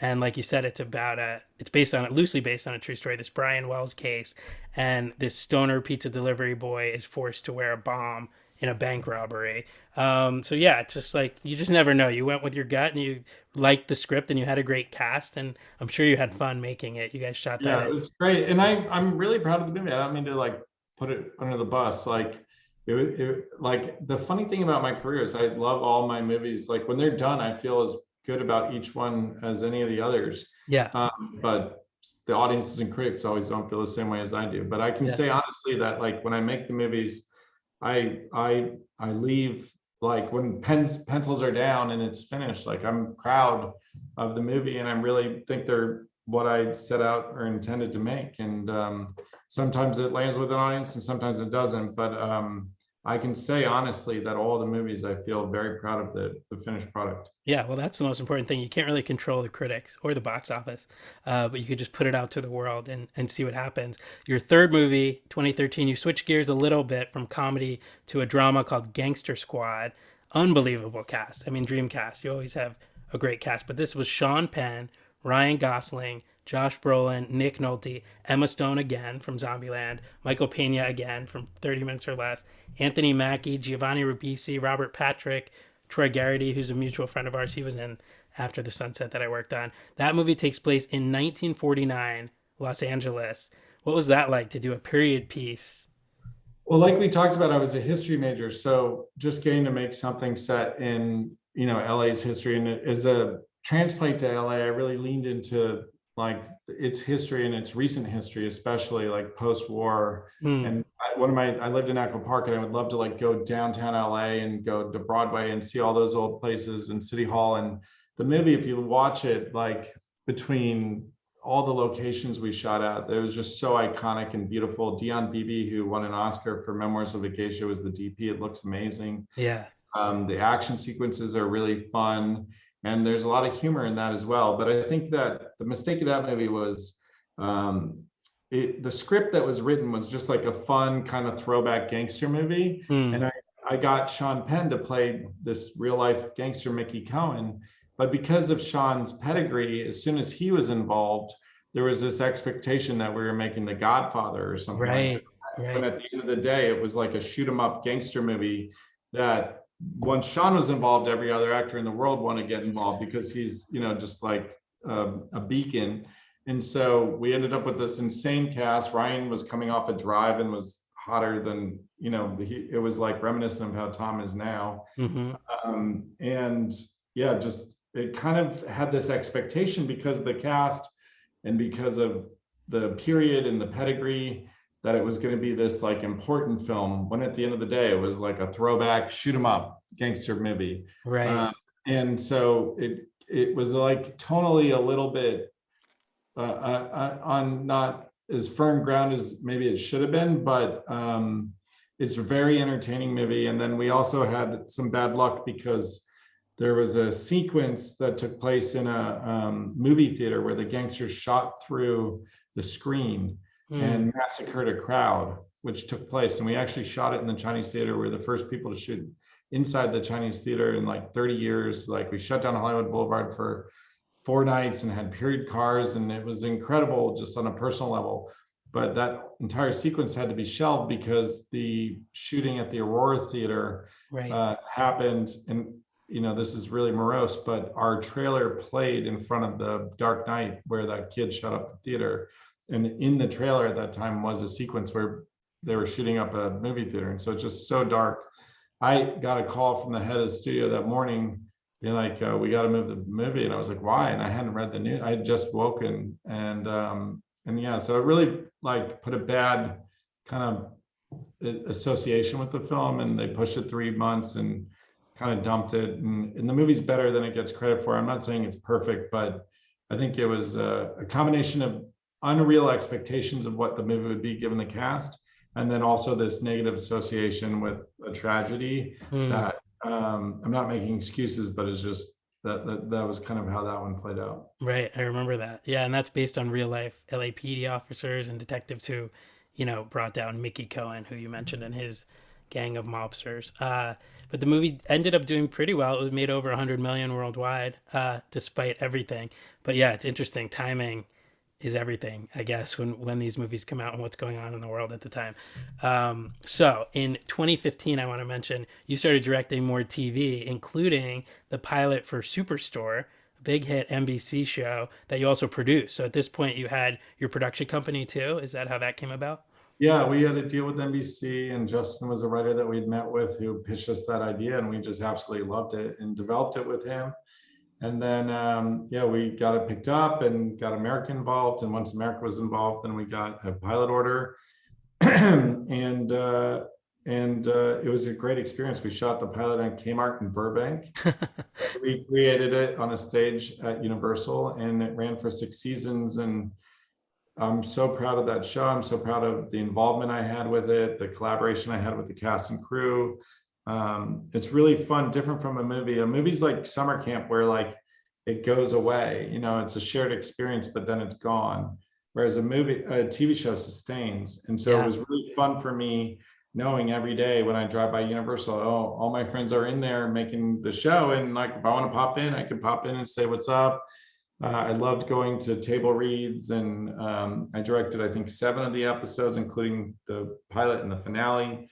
And it was just it was a really joyful experience. I'm really proud of the show. I think it was really smart and talked about issues in a way that aren't often talked about on network comedies, Yeah. and addressed real class and social issues in a very progressive way. And luckily critics found that show and really appreciated the mixture of both comedy and social commentary. And I think it's really one of those great NBC workplace comedies in the spirit of Cheers, like you mentioned, or The Office, or anything else. And yeah, I can't say enough good things about it. Exactly. It's amazing to have a show in the NBC family. Cheers, Seinfeld, Friends, The Office, Superstore. It ran for 113 episodes, which is a great run. You mentioned America Ferrara. It also starred Ben Feldman, who's a friend of mine. He's been on the podcast. We delved into his career on here. I love Ben. He's an old friend. And what was so cool about Superstore was that they built an actual store across from the Universal lot. So if you were driving down Barham Boulevard, you would see the actual Superstore from the show. It was like looked like a working store, which was really Yeah, cool. that's where we shot all of our exteriors. And it was really cool because we got the traffic on Barham. It looked like a real street, and it was just a bunch of shipping containers with a storefront on it. Yeah. But yeah, I have so many fond memories. That's now they've raised that parking lot, and now it's all their building stages. So Oh, they are. everything comes and goes. Yeah. Well, Barham is where it all began for me. I lived at the Oakwood Apartments that used to be on.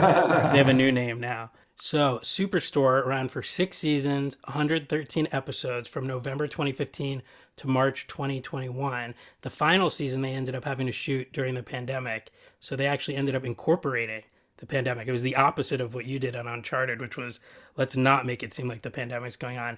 And they kind of leaned into it. Were you part of that decision making process of how are we going to film one more season?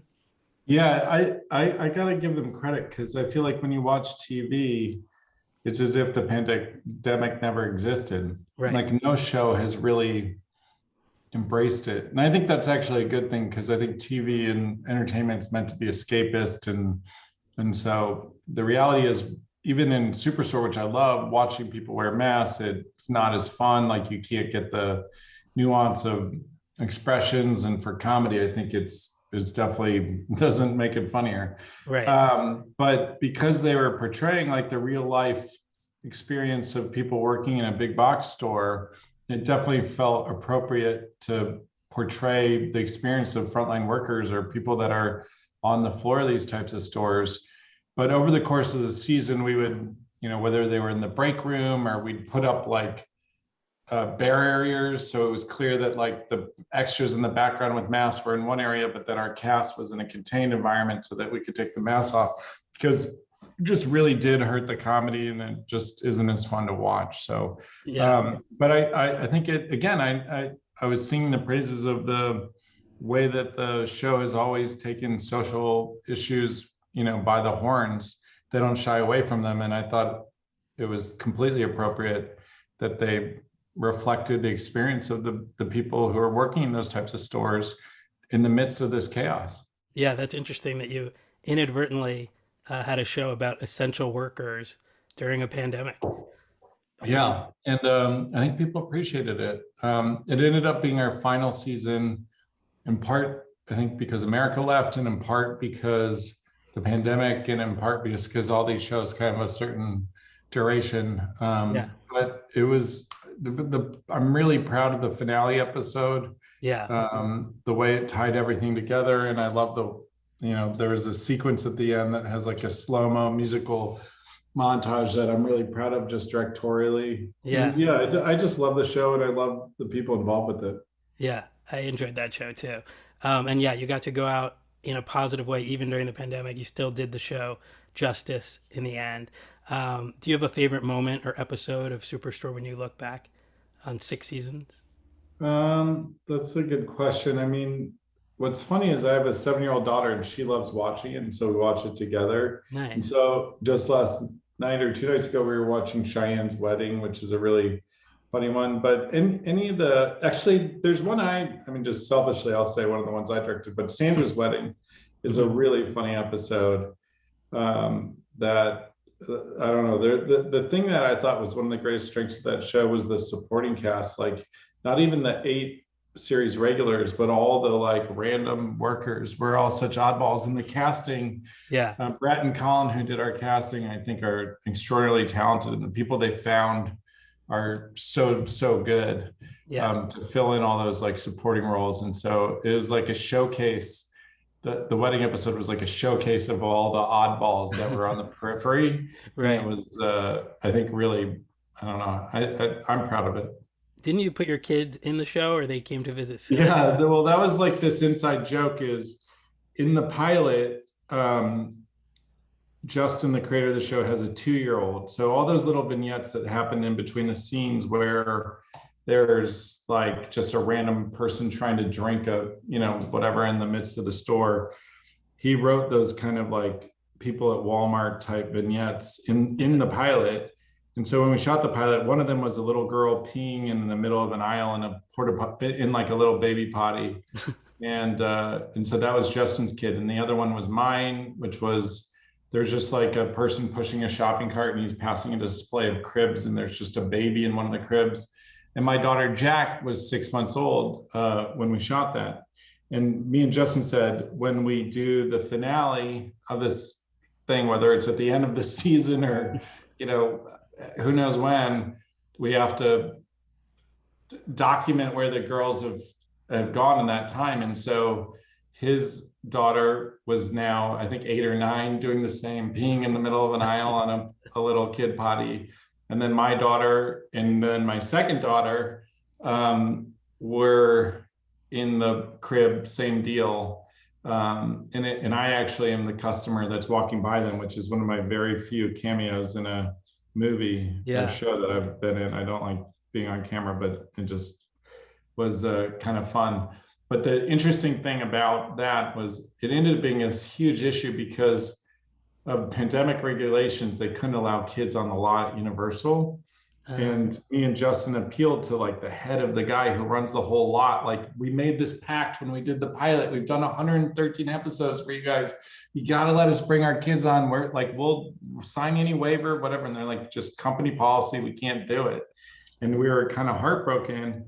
But then we ended up just putting up a green screen in my living room at my old house in LA and shooting the kid on the patty in the crib against green screen in my living room, and then comping it into the store. So shooting the plate of the aisle. And what happens is she's peeing, and then America walks by and notices her and just like shakes her head and walks off. And we did that, recreated that scene, and it's America just looking at like like a mark, and then we comp the kid in. And same with me pushing the cart past, like there's no cart, it was all just comped because we couldn't bring the kid. So where that's there's a awesome. will, there's a way. Yeah, you weren't going to let the pandemic stop you guys from completing your pact. I love it. And yeah, Yeah. and now your kids are on the show. They bookend the Yeah, whole series. exactly. And you can see, like, Jack went from 6 months old to she was probably just nearly 7 when we shot that. So yeah, over the course of the 6 years. Amazing. That's so cool. Well, I think Superstore will be one of those shows that people keep finding on streaming, like The Office. The Office took on a whole new life after it was off the air, you know? Yeah, it just hit international in Netflix. I think Netflix has the distribution internationally. And so people are like finding it all over the world. And they're even doing, I think there was a Russian one, though, which I'm guessing is not going to happen. But Hmm. there was there's a Mexico Superstore Wow. that they just, take the premise and the characters and then they cast it regionally, and It's it's in amazing. Spanish. And so it will have, additional lives as well. That's so cool that it started with you finding Justin's pilot script and now it's like being recreated internationally. Yeah, That's no, cool. that's the joy of what we do, is like things just live, like the random emails I'll get every once in a while from, like, whether it's 30 minutes or less or whatever, where somebody just kind of discover, oh, I didn't even know about this. Or something that's been really fun is I've had several emails from people who just went to see Uncharted just because they wanted to see it, not knowing my involvement. And then they're like, dude, like, I didn't know you made, like, it's awesome, and that's Right. always fun, just like to know that just like an average moviegoer is excited to see the film, and then they're just happy when they see directed by and it's their buddy, and so they hit you up. Yeah. Now you're like, that's where I've been for 2 years. Now you know where I've been. And especially these 2 years, they probably didn't even realize because you're not, you weren't running into people like you were normally running Totally, into people. So you hadn't really gotten a chance to tell people in person what you'd been up to. totally. But yeah, that's cool that people keep rediscovering things. Those NBC sitcoms never go away. I mean, Seinfeld, Friends, they just keep finding new generations. So it's really cool that you've got one on your Yeah, list. for sure. So sticking with the television theme, in 2016 you directed another pilot, American Housewife, which went on to become a hit show for ABC. Ran for 5 seasons, over 100 episodes.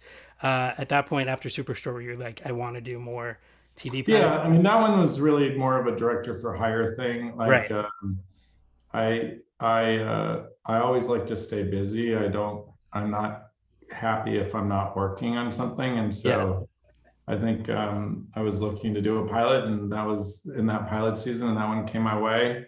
And I really love the again, like, casting's one of my favorite um, parts of the process, and I think it's actually one of my talents I was is gonna just say just, you're really good at it. Yeah. yeah, just recognizing like people who have real potential or are funny. And I think the cast of that show as well as Superstore is it's just less obvious or expected people, and they all, Julia Butters, the little girl that was in that show, went on to be the girl in the Quentin Tarantino movie, and Yeah. yeah, But you she's know it's like, because of the show. You know that story? That no, Quentin Tarantino was writing Once Upon a Time in Hollywood and had the TV on in the background. An American Housewife came on, and he saw this girl, and he's like, "That's the girl for my movie." no way, Yeah. wow. So he tells that story. Who knew that Quentin Tarantino was an American Housewife fan? There you That's go. so But you crazy. you probably cast her in the pilot, right? Yeah. And so you Yeah, found Julia I mean, Butters. she is incredible. I mean, she's the best little kid actor I've ever seen. But Yeah. But yeah, and Katie Mixon, who I loved from Eastbound and Down, right. is awesome. But yeah, Yeah. it's fun to do pilots. But with that show, unlike Superstore, I had zero involvement after the pilot. Right. I had nothing to do with it. So, but it's always fun just to like kick something off and get it going. Well, I was going to say you create the world. I think the next 5 seasons are all based on your world with the actors you chose. So Yeah. you do have your stamp on it forever. And yeah, Julia ended up in amazing scenes with Leonardo DiCaprio in that movie. So she's the little girl from American Housewife. It's amazing. There you go. And then in 2017, another hit show that you directed, the first 2 episodes of Santa Clarita Diet for Netflix. That was a Netflix original series, sort of at the beginning of when they were ramping up their original series, and they were getting movie stars to do TV shows, and so they got Drew Barrymore and Timothy Oliphant to star in this show, which was a very big deal. And you got to direct it. How did you get involved with Santa Clarita Diet? It was another one of those, I think, just because it had a zombie component where I get sent a lot of zombie stuff, not surprisingly. Yeah, So I think I was it has zombie and comedy in it. Who could we call? Like, I just get a lot of those. yeah, But yeah, I was really excited. I mean, that was early days of Netflix. I think House of Cards had been on, but not much else. yeah.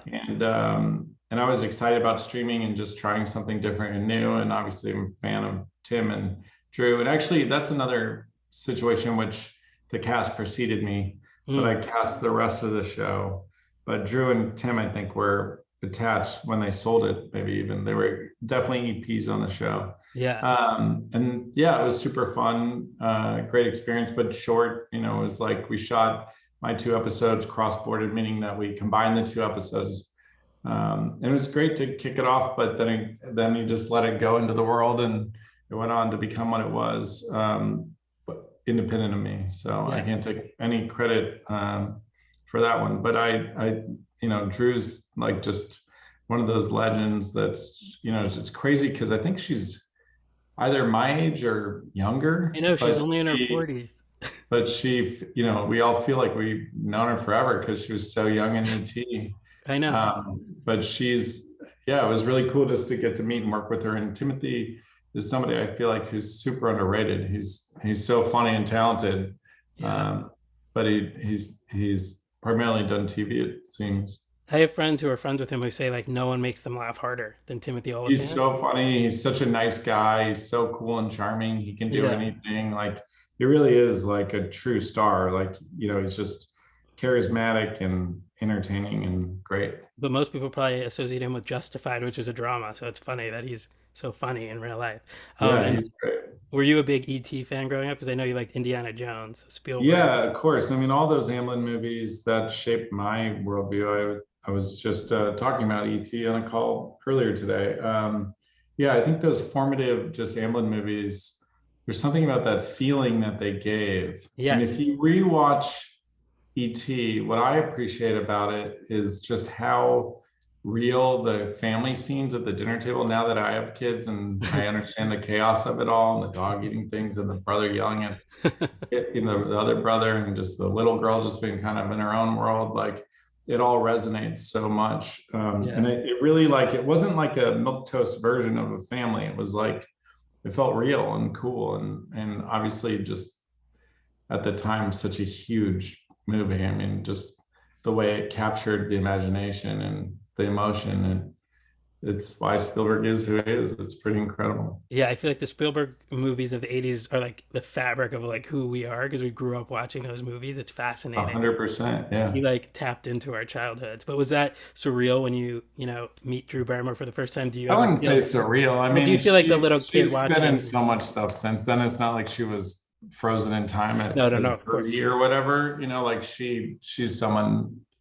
But yeah, she's just one of those icons. She's just a legend. Oh yeah, I mean E.T., Scream, Wedding Singer. We literally grew up watching her. It's so cool. So that show was a hit. It went on for 3 seasons on Netflix. Then in 2018, you went off to direct a big superhero movie based on a Marvel character, and that movie was Venom, which was this huge hit movie. So how did Venom come about? I had been wanting to do, like, after Gangster Squad, like my meteoric rise from Zombieland had kind of like definitely tapered off.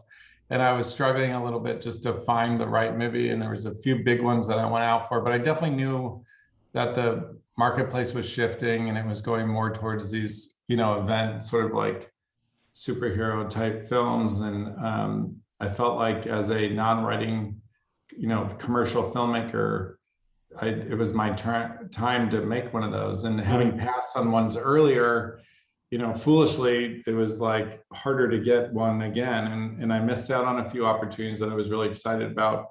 But then once Venom came up, I mean, I just love that character. I mean, I'm not the biggest comic book fan, but Venom was always somebody who's just attitude and the mixture of comedy and horror and the fact he's an anti-hero, mm. all were aspects of the character that I absolutely loved.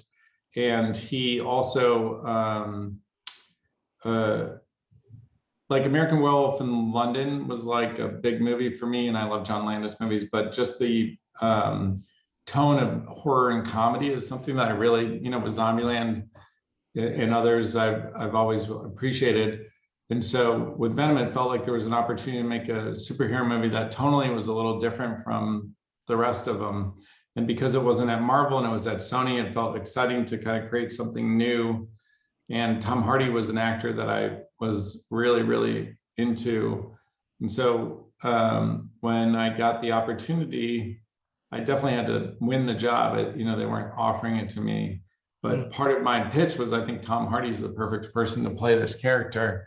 And so it was kind of a package deal with me and him. We put it together. Nice. And yeah, we had a real challenge because in the comics, Venom's completely derived from Spider-Man. Like he's born from Spider-Man. Like,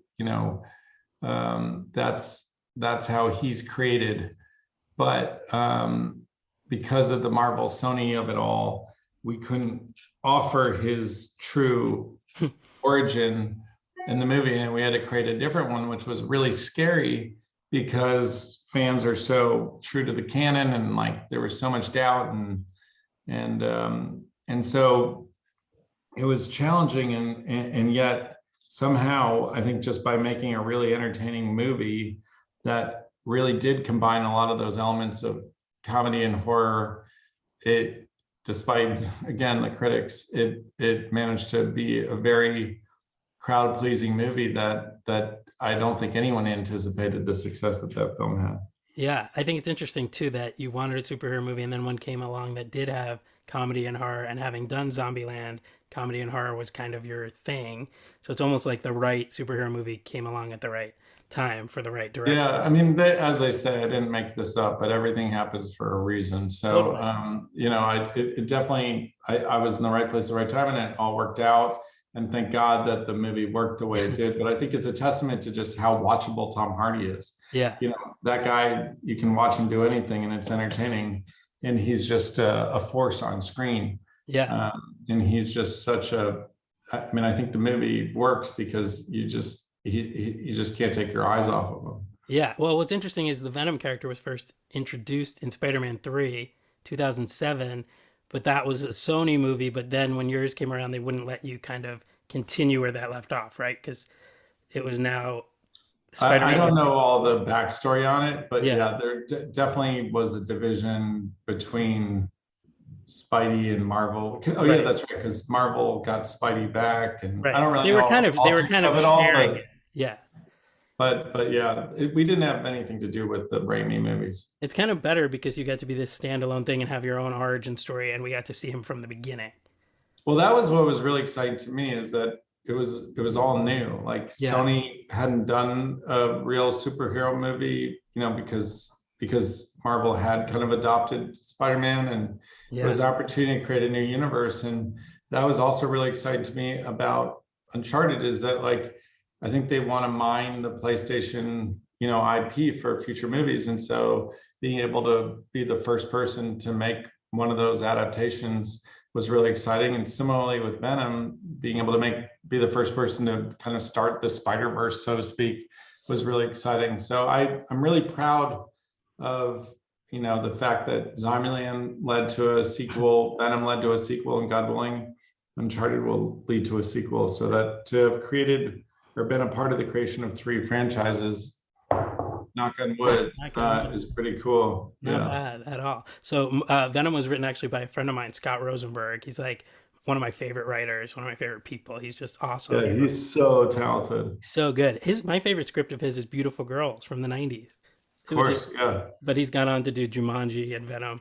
No, he can do anything. But yeah, he has a real indie, root to him.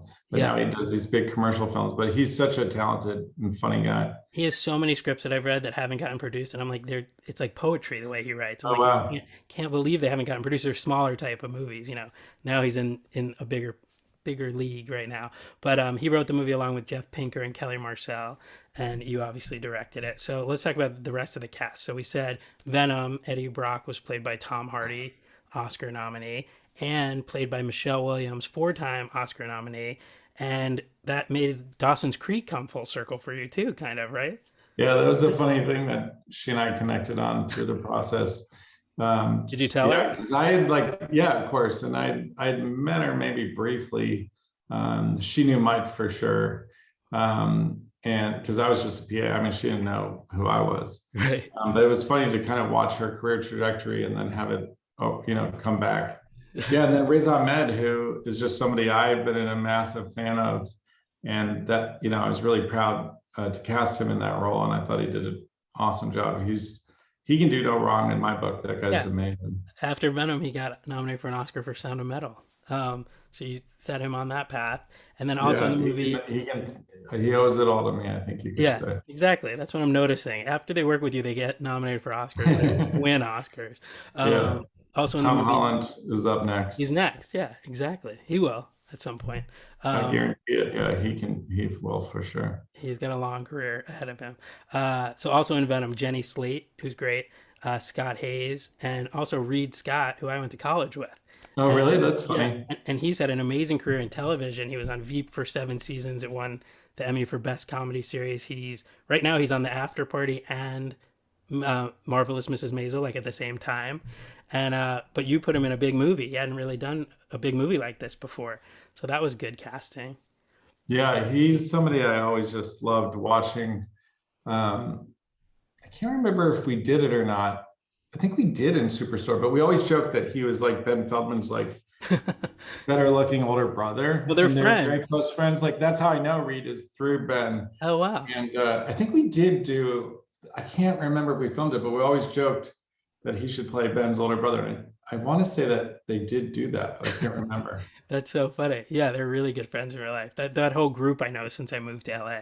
It's That's wild. And they awesome. all made it. They were all starting out as actors together and everybody in the group made That's it. cool. And then of course there's a mid-credits cameo by Woody Harrelson in Venom setting up the sequel. And so there was your Zombieland representation in that movie. Yeah, for sure.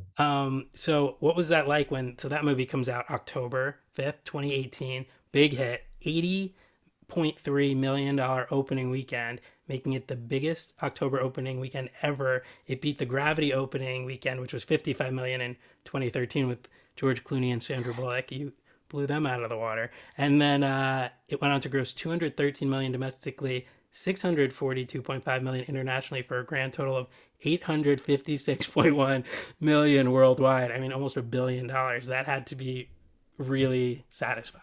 Yeah, no, it definitely, in terms of like putting my career back on track, it was a very important movie. But more than anything, I mean, again, just I make the movies for the audiences, and I'm really glad that the audiences really love that movie because it is weird. It's not a traditional superhero movie, but it has its own kind of tone and identity and craziness, and yeah, it's all a testament to Tom and just how talented he is that it's so entertaining. Well, I've noticed a pattern actually in talking to you today in that you take what's there and you elevate it with the casting. So you were saying like Gangster Squad was this shoot 'em up movie, but then you put Sean Penn in it, becomes something else. Venom is this Spider-Man universe movie, but you put Tom Hardy in it, it becomes something else. You know, your casting of these like really acclaimed actors kind of elevates the material almost. Yeah, I think that's the recipe for success. I mean, I think at the end of the day, when you go to watch a movie, you just want to be taken in by the characters and the performances. And so if you have incredible actors in those roles, it makes it all the easier. I mean, I'm not opposed to like more discoveries, like something I think Judd Apatow is immensely talented at is finding those less famous actors. Like if you look at the cast of Freaks and Geeks Oh wow. and what they went on to become, I mean, it's incredible. I think that's the greatest unknown Yeah. casting ever. I mean, every one of those people has gone on to great success. But I'm trying to think. I guess Superstore, you could argue, with the exception of Mark McKinney, was more established. I mean, there was a couple discoveries on that show, but with the movies, I guess Tati Gabrielle. I mean, let's see where Yeah. her career leads. But that was her first ever film. Jenny Slate had never done a commercial movie prior to that.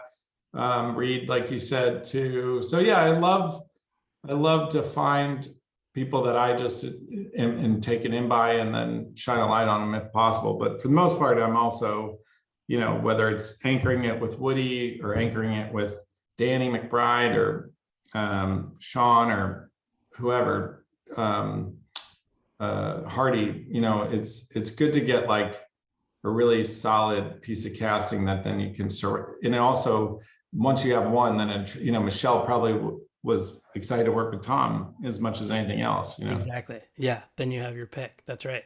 And so, based on the box office of Venom, obviously people came out to see Tom Hardy in the role and your movie, and it was a huge success. And so then you went on like a 3 movie in a row run. So Venom comes out October 2018. Again, October's a big month for you. Then you only had like a week off, right, between Venom and the Zombieland sequel. Is that right? Yeah, and then we had been working on that script for years, trying to get it to a place, and finally, we got to a place that the actors all signed up for it, and the window, you know, they're all pretty busy, that we had was beginning of 2019, I guess. Yeah, 2019. Like just I think it was January or February of 2019 that we started, and that was their window. So it just backed up right. And Venom was a movie where I shot a pickup shot with Tom Hardy and Michelle 3 weeks before the movie came out. I mean, we were editing that thing up to the day it came out, it feels like. And so I was literally working on it. Like I missed the international press because I was cutting. And then we had the premiere, it came out, and then I had a week. And then I went to Atlanta to go shoot Zombieland, or to prep Zombieland 2, which we shot in January through March. Yeah, my daughter, my younger daughter, who is now 5, at the time she had turned 3. I had been away for a full year of her life. Wow. Between Venom and Zombieland, I missed 7 months for Zombieland, or for Venom, and 5 months for Zombieland. Wow. So that's the sacrifices you make, but it's also good to be busy, and Zombieland Double Tap was like the dream movie to make, because we're all so close, and it really just felt like a family reunion, and we had the best time making it, and everyone from the producer to the, you know, everybody involved, it was a joyful experience. And they're just at such different places in their lives, like than when I met them. And like Jessie had a kid, Emma had a boyfriend who's now her husband and baby daddy. Woody's daughter, Michaela, who when we made the first one, I think was 3, was now 13.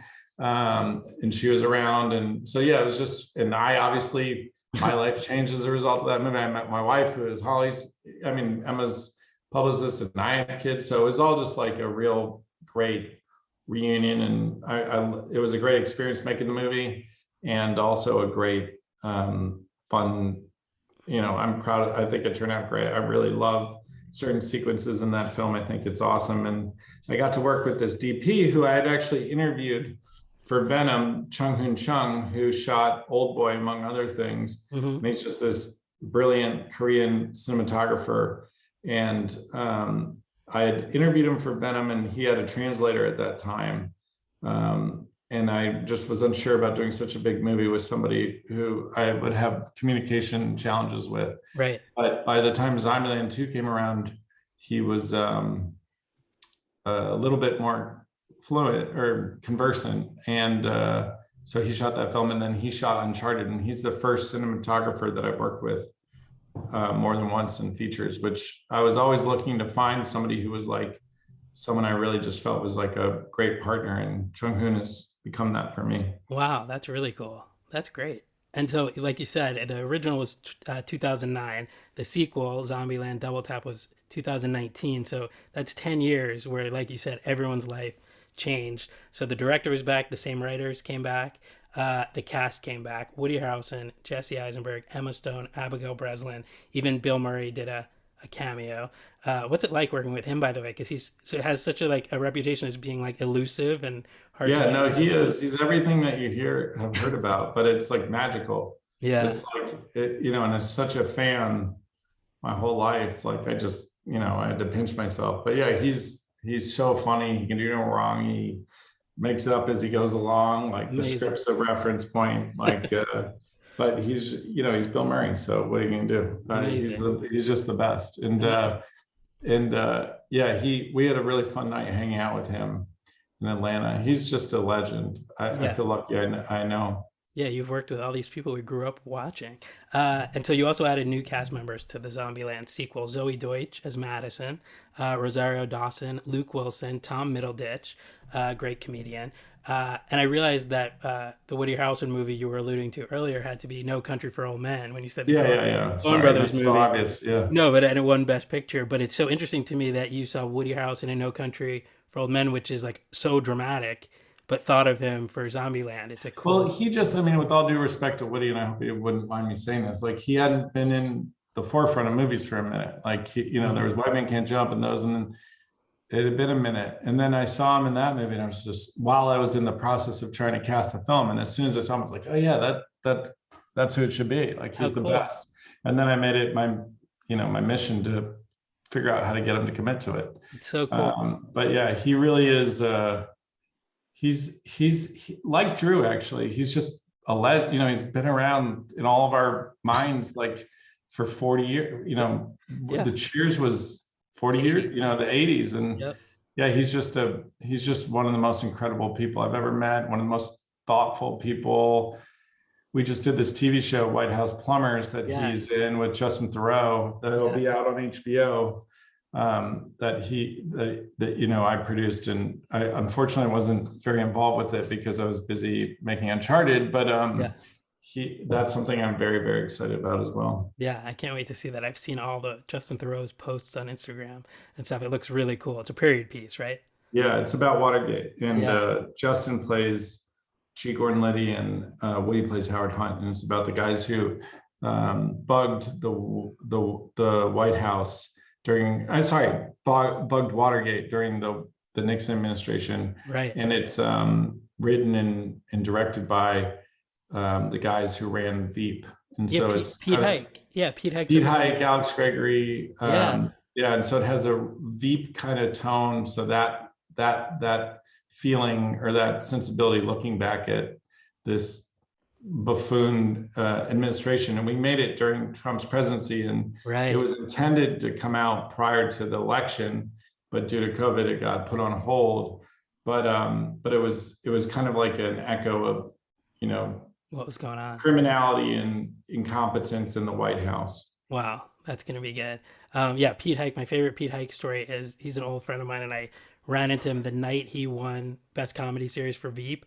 He showed up at Jimmy Kimmel's Emmy party holding his Emmy, obviously, but he's like a party guy. He wanted to go dance, so he hands me the Emmy, and he's like, "Will you hold this for me?" And he can go dance, and he went to dance for hours.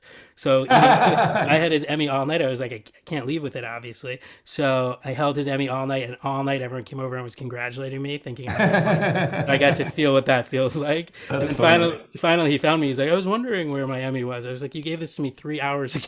So I have pictures like walking around with the Veep Emmy. But I'm That's happy for funny. Pete. I think that'll be a big show for all of Yeah, us. it's gonna be It's gonna be great. The big. cast is ridiculous. Yeah, I can't wait. And so before the first Zombieland, Woody Harrelson had been nominated for an Oscar. Bill Murray had been nominated for Lost in Translation. Abigail Breslin had been nominated for Little Miss Sunshine. And then by the second one, the rest of the cast got nominated. Jesse Eisenberg, Best Actor for Social Network. Emma Stone for Birdman. And then, like we said, she went on to win for La La Land. So you were working with all Oscar winners or nominees on a zombie comedy, which is pretty cool that they all did that. And I think that's pretty amazing. You were always working with like the people at the top of their game, at the best time in their career. Yeah, It's I nice. mean, when you put it that way, I never really thought about it, but that's awesome. Yeah. If you look at their resumes, it's pretty impressive. But every day just must have been amazing because you all knew each other already. I'm imagining there was like a Zombieland group chat and or something, and like Yeah, it was like old and friends. yeah, and then it was also nice to have the new blood. Like Zoe was incredible. She was so funny, and she came in guns blazing. Like I Yeah, remember, like it's pretty intimidating, to work with that cast. yeah. And her character is a very heightened character, and day one, she just came out the gate just ridiculous and had us all busting up. I read And your Hollywood Reporter interview. You said you would like there to be a Madison spinoff for Zoe Deutch. I think the world of her. I think she's so funny, and she's just not afraid to be so stupid. It's really a nice quality. And then yeah, Luke is an old friend of Woody's, so that was an Yeah, easy one. And then Rosario is also an old friend and someone I've admired for a long time, but Woody was friends with her. And then Thomas is just, to me, the funniest guy there is. Yeah, And improv is incredible. And obviously, if you're casting him parallel to Jesse, he's a good fit. So totally. it was awesome. Yeah, that's a really fun movie. Right. They have like a bizarro world where they're the bizarros of each other. It's really good. And so that movie made 27 million opening weekend, went on to make 123 million worldwide, another hit. So of course the obvious next question is, will there be a Zombieland 3 at some point? Triple tap. That's what we talked about um is every 10 years, because Oh it was wow. 2009, 2019. And so perhaps doing another one in 2029. Wow. We'll have to see where the world is at. Yeah. It may be a zombie apocalypse independent of the film Oh my, at this rate, right. but yeah, I think it'd be so fun to, like, in a sort of like 7 Up, that documentary series, that kind of way, like every 10 years, just make a zombie land. Yeah, that'd be cool. Get the cast back together. That'd be awesome. Okay, so that gives us something to look forward to Yeah. in 10 years or less. Okay, so also also in 2019, you produced and directed another show, an ABC show called Stumptown with Kobe Smulders from Avengers and How I Met Your Mother and Jake Johnson from New Girl. That was a hit show, and it got renewed for a second season, and then it became like a casualty of the pandemic. Like they couldn't get it together for a second Yeah, it season. So was it was just like, too expensive yeah, to do a second. Like it was just all chaos, basically, is what it comes down to. I got yeah, to say, I didn't direct the pilot for that, but I did do one of the episodes, and we developed it and produced it. And I had wanted to do the pilot. I just was off doing, I forget, Zombieland or Venom. yeah, But yeah, that show was awesome. And Kobe's just somebody I adore. I mean, she's so smart, so funny. She's just the real deal. So I'd always been a fan, and she blew me away. She's so, like, she really was like a partner on yeah, the show, and was so good. yeah. Was that another script that you guys found and developed at your company? Yeah, no, it was a graphic novel Oh, that okay. we optioned and then found a writer to develop it. Oh, that's cool. But it was originally a comic book or a graphic novel called Stumptown, and set in Portland, and all the same things. And that character, who I think is really interesting, was at the center of it. And so yeah, we found a writer and developed it at ABC. Well, it had a fan base, so maybe it'll find life somewhere else at some point. That would be Or interesting. maybe it won't, but it's Maybe okay. it won't. Yeah. No, Um, I think Kobe, the whole thing was like, she's just such a star mhm. that it was, I would be surprised if she does broadcast TV after that. We'll see. But Right. she's incredible, and yeah, I was blown away. And Jake's incredible. They're both terrific. So it Yeah. was awesome. Yeah. It's interesting. Some things were able to sustain the pandemic, and then other shows just were not able to continue. So then last year, a movie you produced came out that we've talked about called Bad Trip, which came out on Netflix. It was originally supposed to be theatrical, but then during the pandemic, it went to Netflix. Um, it was a movie that first of all, I watched it right away when it was released. So like after midnight, whatever day it comes out.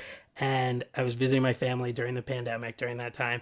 And I just remember watching it in the middle of the night and laughing louder than I've ever laughed or had in years, thinking I'm going to wake people. That's how loud I was laughing. Like, I'm going to wake people from laughing because I had no idea what to expect going into it. I had heard it was really funny, didn't want any spoilers, just pressed play and laughed for 2 hours. So if people haven't seen that, I was tweeting about it, I was Instagram storying about it. Like, it was the funniest thing I had seen in so long, which is what people needed during the pandemic. So explain kind of like what Bad Trip is because it's scripted but a prank show, and then how you got involved and everything with that.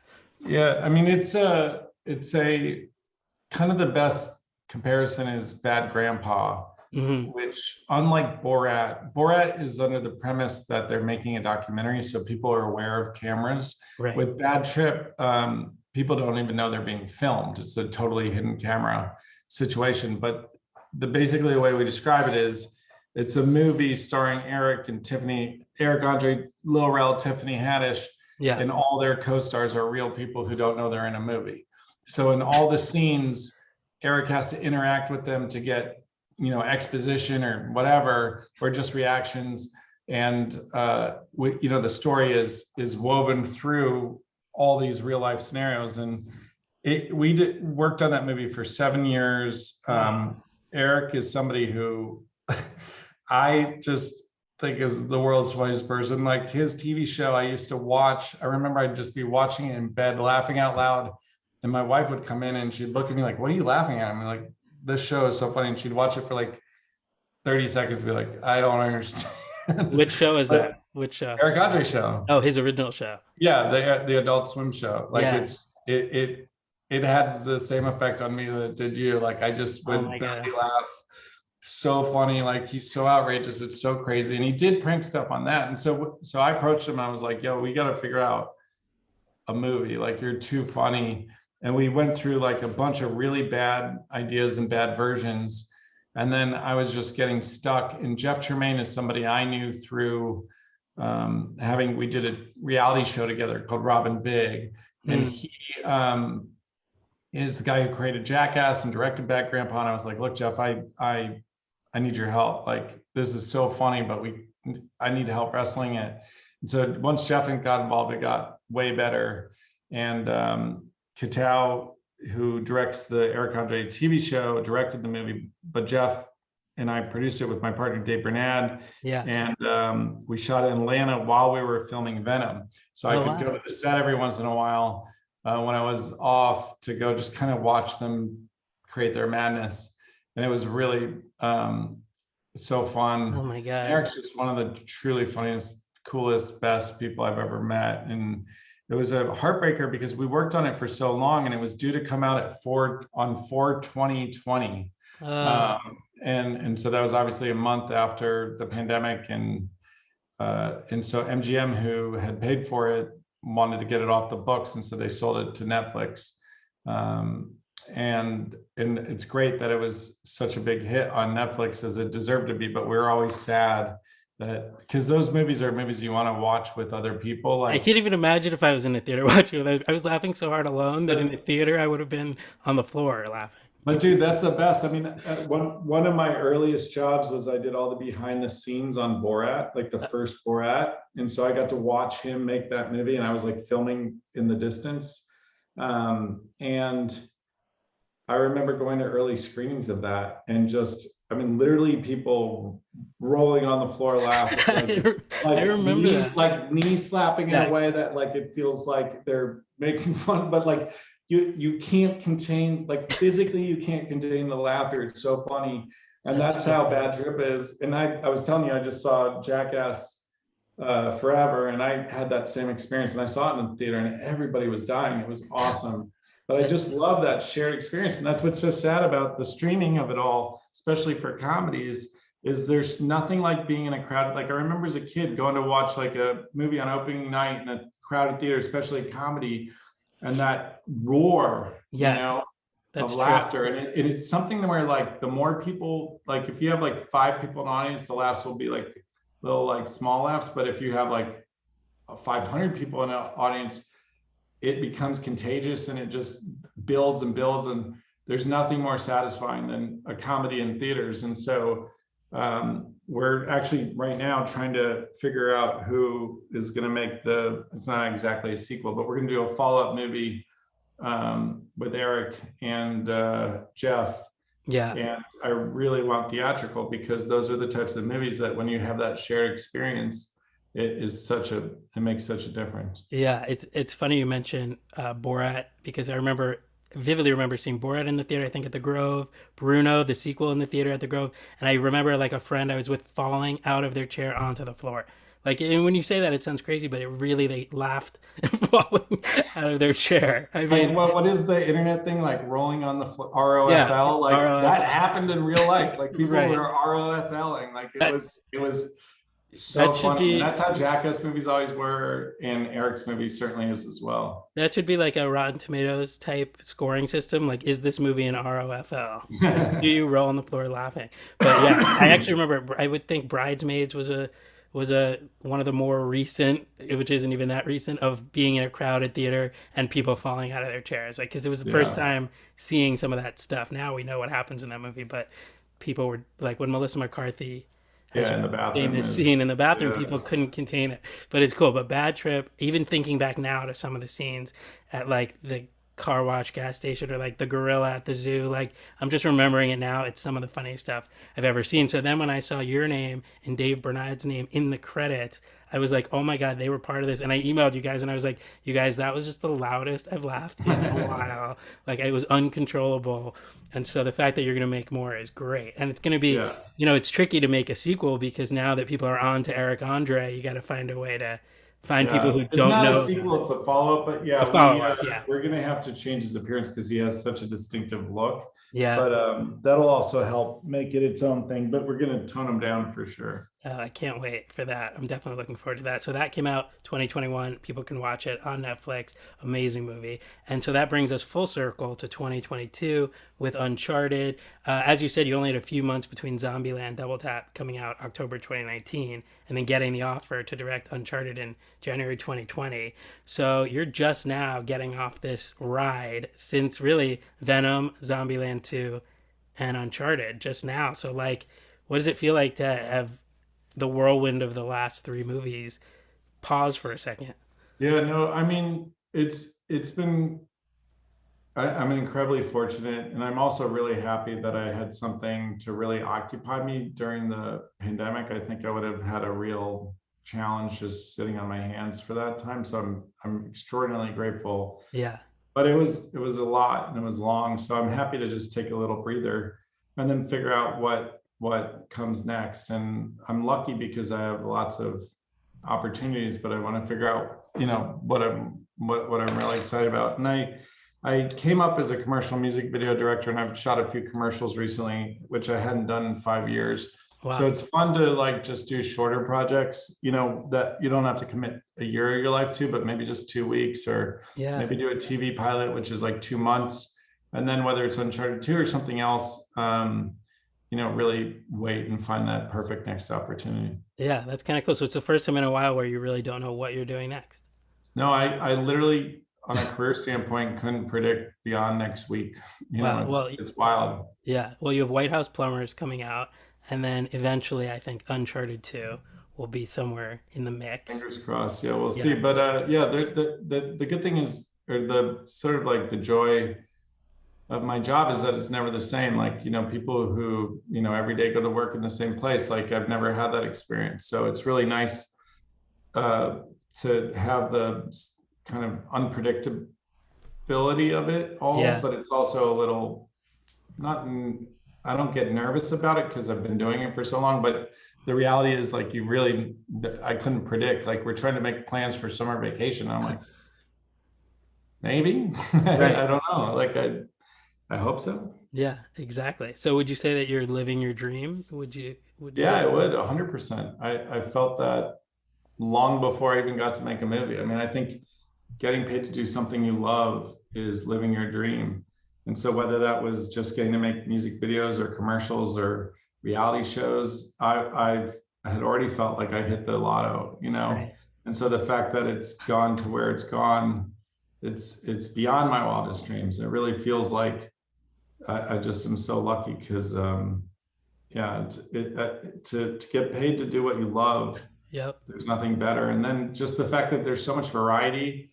It's not, whether it's shooting in Berlin or working with different actors that you've always admired, like it is a dream. Like there's nothing about it that's not. I mean, it can be hard and it can be challenging, but my worst day on set is better than most people's jobs, I think. So that's Yeah. a very privileged thing to say, and I'm hyper aware of that. But I also am incredibly grateful. Yeah. It sounds like you're living the dream of most aspiring directors out there. The variety, the success, it's the actors you get to work with. It's really cool. It sounds like you've exceeded all expectations that you might have had. Without a doubt. That's Yeah. I mean, I amazing. did that before I even made a movie. I never really knew where this would lead. I just was excited to do something that I was passionate about and could be creative and collaborate with other people and just make stuff that we thought was cool. Yeah. Well, like we said, I think everything happens for a reason. It seems like you manifested things without even realizing it. Like being that Indiana Jones fan kind of put you on the path to direct a movie like Uncharted because you loved it so God much. bless you. Don't you Yeah. think? You like knew I, you I, loved it. I like hearing you say that. I mean, I would have never said it myself, but yeah, I think that's a really nice way to look at things. Like, um, You knew you yeah, loved it, you know. You knew you loved those movies. yeah, So without a somehow, doubt. somehow you found your way there to make them yourself. I've actually heard you say on a podcast that Back to the Future is a perfect film. Is that one of your favorites? Yeah, I was just talking about that today. Yeah, I think that it's a masterclass in setup and payoff. Yeah, Like I love like Uncharted has a good number of setups and payoffs. Zombieland has the first one has a ton of things that he talks about that then, I just want to find a girl I can, brush her hair behind her ear, and that's what he does at the end of the movie. Like I love setups and payoffs, but me too. the amount of setups in that short intro of Marty before he goes back in time, and then the way that you see it play out in the past, and then also when he returns to the future, it's a masterclass. And I love those 80s movies. I don't think there's an equivalent to them. Yeah. What are some of your other favorite movies as a kid? um yeah, I mean, every every one of that canon. Yeah.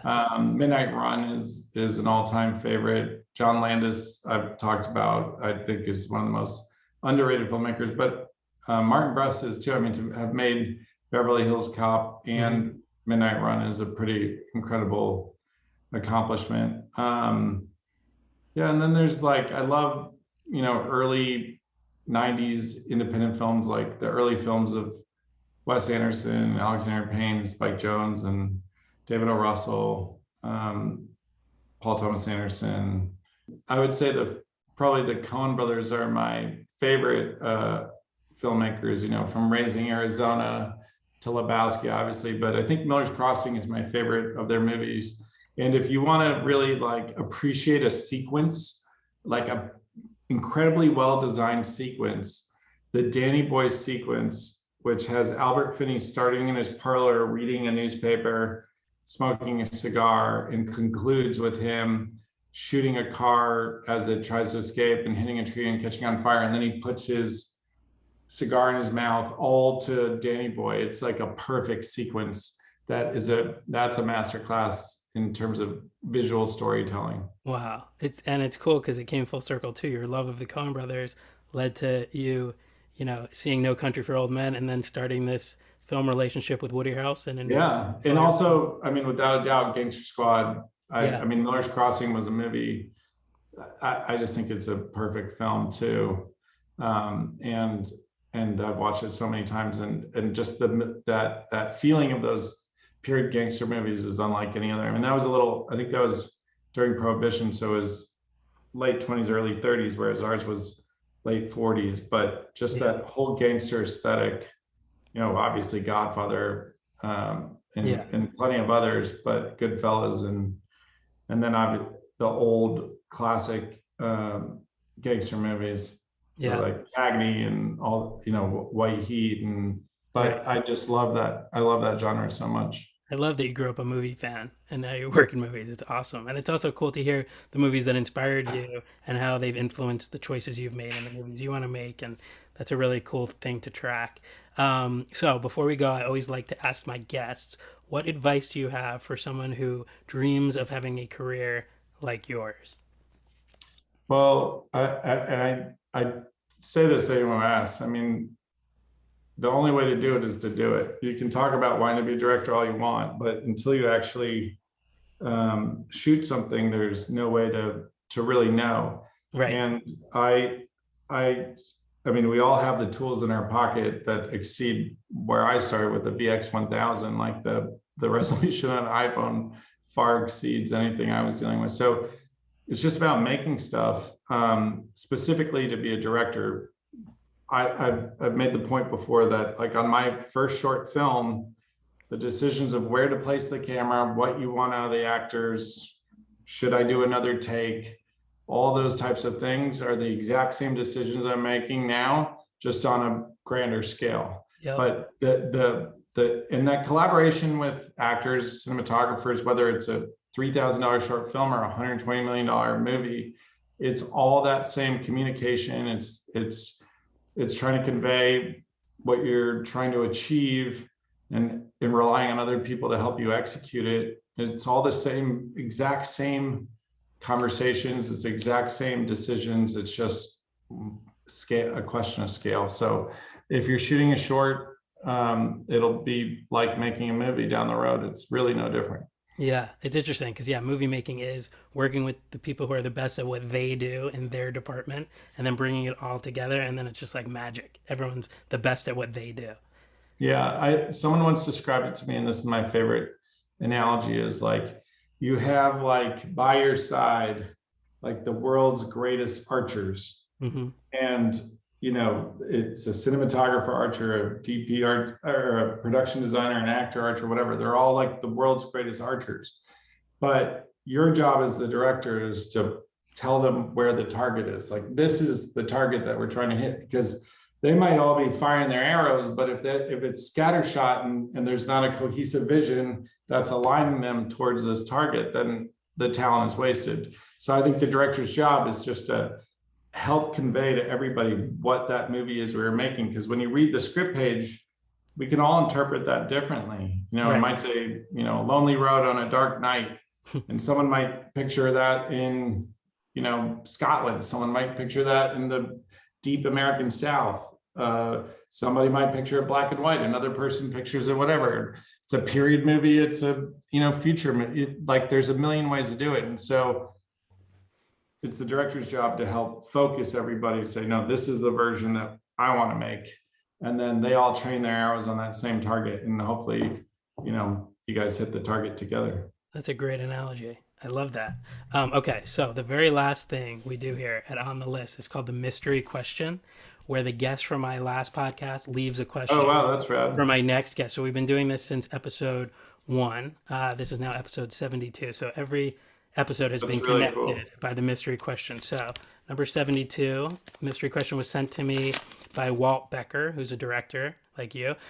He directed everything. His first movie was Van Wilder, all the way through the Clifford movie that just came out. And so he's had also a varied career and also a successful career. So let's see Walt Becker's question for you. In the pursuit of your dreams, what has been the highest high and what has been the lowest low, and why? That is a deep question. Yeah. The highest high that just popped in my mind, this is actually going to become a fairly dark and not that fun. All right, so the highest high was when we had the very first preview of Zombieland. It was like Woody actually came to the preview. This is when you have an audience screening before the movie's released, and you play it for an audience, and they all watch, and you ask questions at the end. And I remember at the end of the preview, and we'd never shown it to like a public audience before, and so we all walk in. You don't know what you're going to get. Sometimes it can be great, sometimes it can be terrible. And right at the end, Woody was like, "That was like a fucking rock concert, bro!" Like, it was just like people were laughing and cheering and applauding, and it was just like insane. And then at the end, the guys who perform like the questionnaires bring you the scores, and I don't know if I'm allowed to say the scores, but I mean the scores were off the charts. Like, in Amy Pascal, who was the head of the studio, like literally danced a jig, gave me the biggest hug, and said, "You did it, baby, you did it." And like, wow. Like, I had no idea. I'd never done a preview before, and I didn't know that like it, it could go any other way. But it was like through the roof, and it just was this like endorsement from these really, big people to just like pat me on the back and just congratulate me. And this was before it came out, so it wasn't about reviews or box office. It was just like trusted inner circle that we all just felt really proud. And she said, "Lock the movie, you're done." Like, it was just like gangbusters. So that was really high. I mean, I've had plenty of lows. And I actually feel like I've talked too much about critics on this podcast already. So I don't want to be like a bitter guy in any way, because I'm grateful for everything and I'm proud of everything. Yeah. But I remember, this is the dark part, is that the night of the Zombieland premiere, mm-hmm. or no, the night of the opening weekend, I think it was. The night of the opening weekend, the movie came out. Somebody had sent me a bottle of champagne, and the movie was doing gangbusters. and I didn't have anyone really to celebrate it with. I lived alone in an apartment in Hollywood, and like I just was like really like realized that like for the period of time leading up to making that movie, I'd put my entire social life and personal life and love life on hold to just be so committed to making this dream a reality. And I remember just being really lonely and sad and saying, no matter what the success is, if you don't have anyone to share it with, it doesn't have any real value. And so it's not surprising to me that, I had met my wife who would become my wife, like in the weeks leading up to that. And I think like the fact that I was finally in a place where I could be open to a relationship and be open to like sharing my life and not be so obsessed with work. And so, because the reality is like, if you don't have anyone to share with, it's all kind of meaningless. And so for me, it was just a bit of a wake up call that like, yeah, your dream has been realized. You actually did it. You pulled it off. But if you don't have somebody, that means something to you to share with, then it doesn't really mean anything. And so I think it allowed me to achieve a better balance of, career and personal life and everything else. So it's certainly not the lowest of lows, but it was like I remember just that realization of, oh shit, like it doesn't matter, like, and none of this matters if you don't have those other parts of your life complete as well. Wow, that's interesting. And it's interesting that they were both tied to Zombieland, one of the highest. Yeah, I mean, there's plenty of other lows I could.